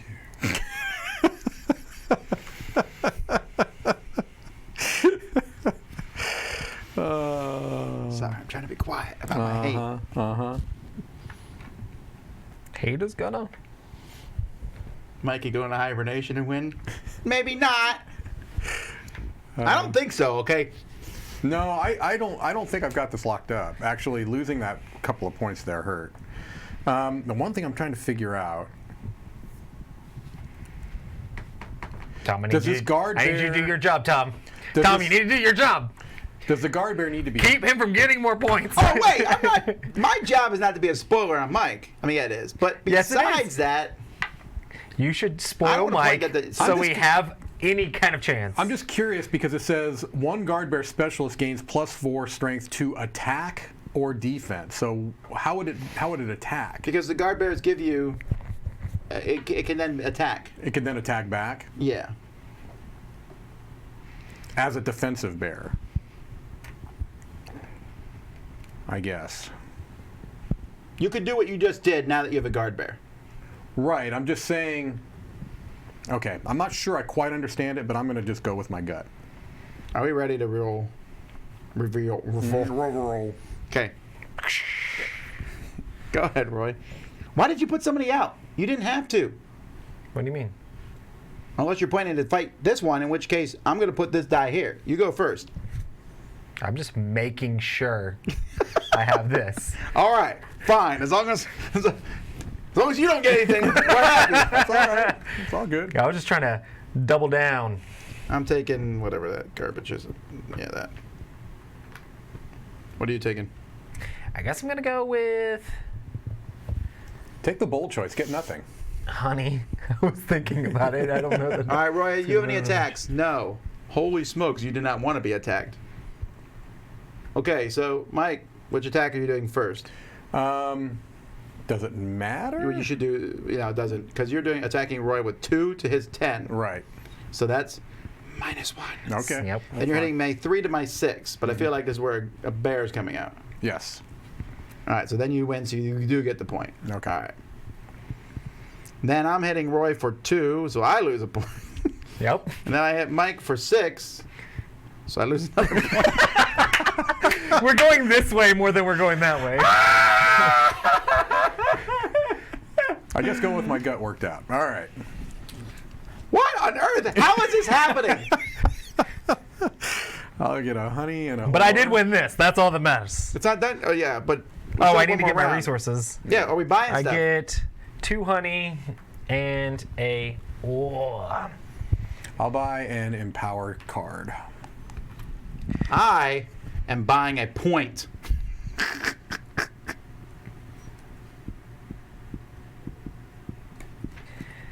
I'm buying a point and a mercenary card. I could do something so crummy to you right now. Who, me? I'd like you to clarify that I believe you have been crummy to me the whole game. You have a card? Should I do it? Yes. That glory you just got, I'll go ahead and take that. I appreciate it. What does it do? Hire a mercenary to steal 1 glory from any player. Or steal a glory from one player. Wow! I was going to wait for the end of the game. I'm going to take an empower card and a mercenary card. Awful. Wow, that was disgusting. That was disgusting, Mike. I'm not proud of myself. Wait a minute. You should be Joey said ashamed this of is a great yourself. example of how you can play with kids and they can still have a chance to win. Wait! I feel like that was directed at me. I accept that. That is correct. Man, Julie. Gosh. All right, here we go. Besides the fact that it's been a really long time since Mike has. Well, I'm not going to win either of those cards. I'm going to gain a mercenary. 1, 4, 5, 6. Lose your 6. What is that? Remove 1 event. Oh. I'm taking you out with me. Get rid of the 6. I'm throwing it over there.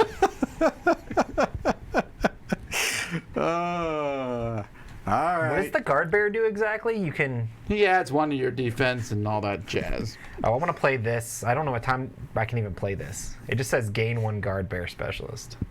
Yeah, just do it. Yeah. Me. I would have waited till like the actual tax and stuff went down, but. Oh yeah, that's fine. Oh, I spent this. Okay.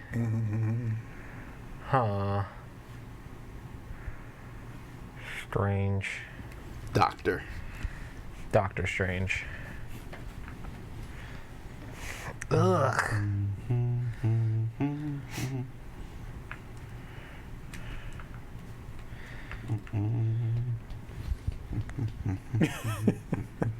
These attacks are just. You know what? Maybe we should have been hitting Mike from the get-go. That's what it was. We allowed him to grow to Kodiak because size. right now each of you have like 5 or 6 dice, and I only have 3 since you stole 1 from me. So let's see. Yes, because I feel like we still could get you. You could do it. I'm going to. I don't think that's It true. could happen. You know what?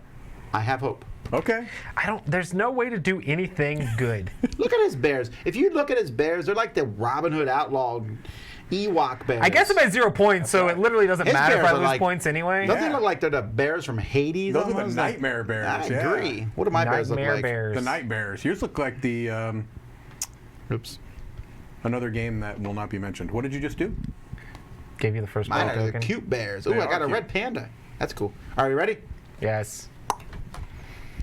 It's just attack. Look at that 10 coming your way. All right. all right. Adventure first. Oh, I'm the only one. Yay. I just want another resource. Mm-hmm. I'll take this one. I'm not trying to take that from you. Whatever. It won't matter. I just want that resource. Rude! Rude! Rude! I can't take it from you. All right. Attacks. Mike, you're first. Okay, so what are you blocking with? 6. 6, and I've got a 5. You have another card. Fine. All right. Now you're hitting Roy for 4, but that got blocked, so Right. lose it. All right. All right, I'm hitting you for 10. Can you block it? You can't. Give me my Nope. point. Mm-hmm. I'm not hitting you because I was smart. I attacked on both sides. What does that happen? You can pick which side you want to happen first. What'd you hit me with? 6. But I have 6 blocking. Oh, you have a guard. I think the guard gives you +1. It does. Brawl phase. Gain 1 defense around. Yeah, that's defense actually, not attack. Yeah. Fine. I lose my nothing. Got it. And I attack Mike, and I also lose my nothing. Wait, Mike only has 2 defense. I only have 2 defense. He's got a 4 on that side. That's an attack, though. Yeah, but they Oh, should you're count right. each other Yeah, out. you're right. Oh, we didn't do the attacks cancel each other out. You're right. Hang on. We did that wrong. Okay. No. Yeah. So you don't even lose the point from attacking That's me. right. And then you fight Roy and you obliterate each other. Mm-hmm. Oh, no, wait, you added... I added 3 to that. So then I'm down to 2. Which still means you win. Oh, my word. No, he has 2 defense. He has a stupid guard.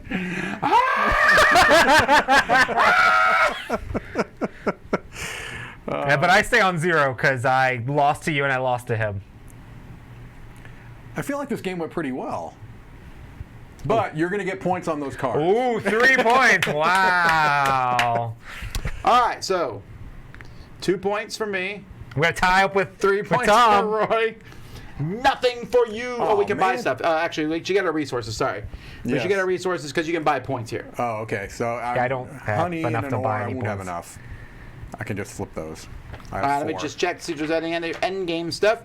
After last round, we scored adventure cards, reveal any offerings in your hand. Players add their offering score to their final. Maybe there's that's cards. this the offering. Oh, got it. Yeah. All right. Well, I think it was close. It was really close. that's funny though, and that's just Mike. Early game is really important. You guys were going heavy for dice, and I felt like I had to go in a completely I always different do direction. that, right? I actually did try to sneak a little attack at the beginning, and then Right. Mike blocked me because for some reason he mistrusted me from the beginning. I absolutely did. And it was big for me I getting lost those. so many of those roll-offs against Tom. Yeah, you know what? You deserved it. You That guys was were rough. going for resources and dice, and I was going early on for those That cards. one time when I went here and said I should have blocked him for those 3 points. Yeah. 3. Yeah. And then I had to get 3 here. Yeah. And if I'd blocked you 3 more times, I could have won. Woulda, coulda, shoulda. All right, so this is Tales of Bar-BEARia. Like I said, it's on Kickstarter right now. So you can go and back it, and again, you can come back and check tomorrow to see if you've won it. Thanks so much to Greenbrier Games. That was a lot of fun. I mean, I would have more fun if it had just been me and Roy, but True. But okay, come on. so a few things here, folks. Thanks for joining us for Summer Spectacular. I hope you're having a good time. This video is we have another contributor in just a second. We're going to jump to that, and then this video is going to end, and then we're going to jump to the next video at 1 o'clock, which is not that far away. Yeah. For our first top 10. Now, as we do these things, if you get confused about which video is next, in the description of the video is a link to the next video. Right. And also, you can always go to our main page where there's links to all the different videos. So we hope to see you there, but don't tune out yet because we got another video about to come. And you can still enter the contest. The contest is still open. Bears. If you put Mike at all in your description of your body, you will lose the contest. You've got Just a telling you that right now. 90% chance Unless your of name is winning. Mike, I'm in which case you're texting fine. everybody, make sure that's That'd be true. awful. Like his name's Right? Mike. He's out. He's like, I can't do it. No. All right. Thank you very much. Someone said who won. Stop it. Stop it. Stop it. All right. Thanks again to Greenbrier Games. And let's go to the next segment. Woo! As we continue our... Hi, everybody. Hello, I'm Ryan. I'm Bethany. And we are Ryan and Bethany Board Game Reviews. All right, today we're going to be talking about Chai. This is a new game from Steeped Games. It's all about kind of order fulfillment. You've got customers who want different kinds of tea. There is... Tea. Oh, yes. I forgot I have tea, too. It's not really tea. It's pre-tea. Pre-tea. It's also known as water. Pre-tea. I'm not the tea drinker of the family. We got this game because she's a tea drinker in the family. Yep. Yes. But in this game, there are a lot of tea customers, just like Bethany, who are requesting certain things. So you have 3 different ingredients in your tea. You have the tea leaves. All those are all owned by the different players around the board. Then you also have different additives, like cream, sugar, honey, that kind of thing. And those you get from a pantry board. But then there's also, my favorite part of this whole game, are the flavorings. The flavorings are this really cool mechanism on this market board, which I'm going to show you now. All right, so here is our market board. This is where we're going to be buying our flavorings for our tea. All right, so the prices are on the board there. That first column, everything is worth 1 coin. These next 2 are worth 2 coins. In the final 3 columns, things are worth 3 coins. But you're not just buying one flavoring at a time, one tile at a time. What you're doing is you're buying a clustering. So for instance, we get these 2 jasmine for 1 coin because they're in the 1 coin spot. So we could do that. Everything slides down. And now we could buy, that 1 ginger for 1 coin as well if we wanted. And of course, all along we are refilling from behind from the bag. There's some random draws in here. All right, so now we have a situation where we've combined that middle row with that bottom row of strawberries. So we can get that whole clustering from whatever's the most expensive spot is. So this one is in the $2 spot, so we can get that whole area for 2 of those coins. So we would pay those 2 coins to the bank, and we would purchase those items. You can do as many purchases as you want, as long as you have the money for them. There's a really nice kind of recessed board in here, so everything slides along really nicely. What it kind of reminds me of is a game something like Candy Crush. One of those app-driven games like that, where everything, we're trying to combine the different sets and so that we can get everything all at once. It's kind of like that in a board game form. I've never seen anything like it, and that is super cool and unique. So that recessed board is so good. I really like it. I remember when we first got it and I opened it up and before I even knew how the game played, I just put all the pieces on there because I just wanted to move them because it was really cool how that looked. And it's really interesting that you can buy things to set yourself up to make things cheaper, or you can kind of mess with the other people and you can buy things because they want something, so you can also make that more expensive. It's not that kind of a game unless you're playing with a bully like Bethany. It's much more chill than that. But yeah, so you've got these 3 different kinds of things that you're adding together to make this tea for these customers. And then once you have all the ingredients that you need, you turn them all in these little tip jars in order to satisfy that customer's needs, and you get those victory points in those. And sometimes you get a tip as well. So let me show you what that part looks like. So here's an example of a customer who is trying to buy some tea from us. They want the green tea leaves, which that happens to be our specialty, so that is great. If someone else at the table, that was their specialty, we would just have to pay them a coin in order to purchase one of those tea leaves from them. They also want some honey, so we've got the honey, which is great. They want 2 ginger, which we have, and they want 4 lemon. So we're going to be able to satisfy that customer's order. All right, so we're going to take all of our ingredients, the tea leaves, our additives, all our different flavorings. We're going to put them in one of these tip jars. And what's going to happen is, whatever one we choose, we get to flip that over, and we're going to get coins based off of that. So here's the cardboard coins versus the deluxe metal coins. Those are really nice too. There's all different tips you can get. There's 1, 2, 3 coins. There's even some resources you can get from the tip jar. The round ends once all the tip jars have been flipped over and used, and that's how the game progresses. So Ryan and I are really plain people and boring people. What I mean by that is when we order games from Kickstarter, we're usually not the get all the things people, but we are totally get all the things with this game. And I am so happy we did. I think those little teacups are adorable. And I kind of just want to play with them, like I'm a 7-year-old again. I just want to play tea with these really, really nice little pieces. But I just like that. I just liked the deluxe edition of this game. Really is a deluxe edition of this game. Yeah, there's extra card arts, there's the metal bits. And speaking of the card art, when it comes to the customers in this game, boy, I was just blown away with the different diversity in these cards. Let's be real, there's a whole lot of representation. There's people who look like me and Bethany, especially me as a guy, in a lot of these games that we play.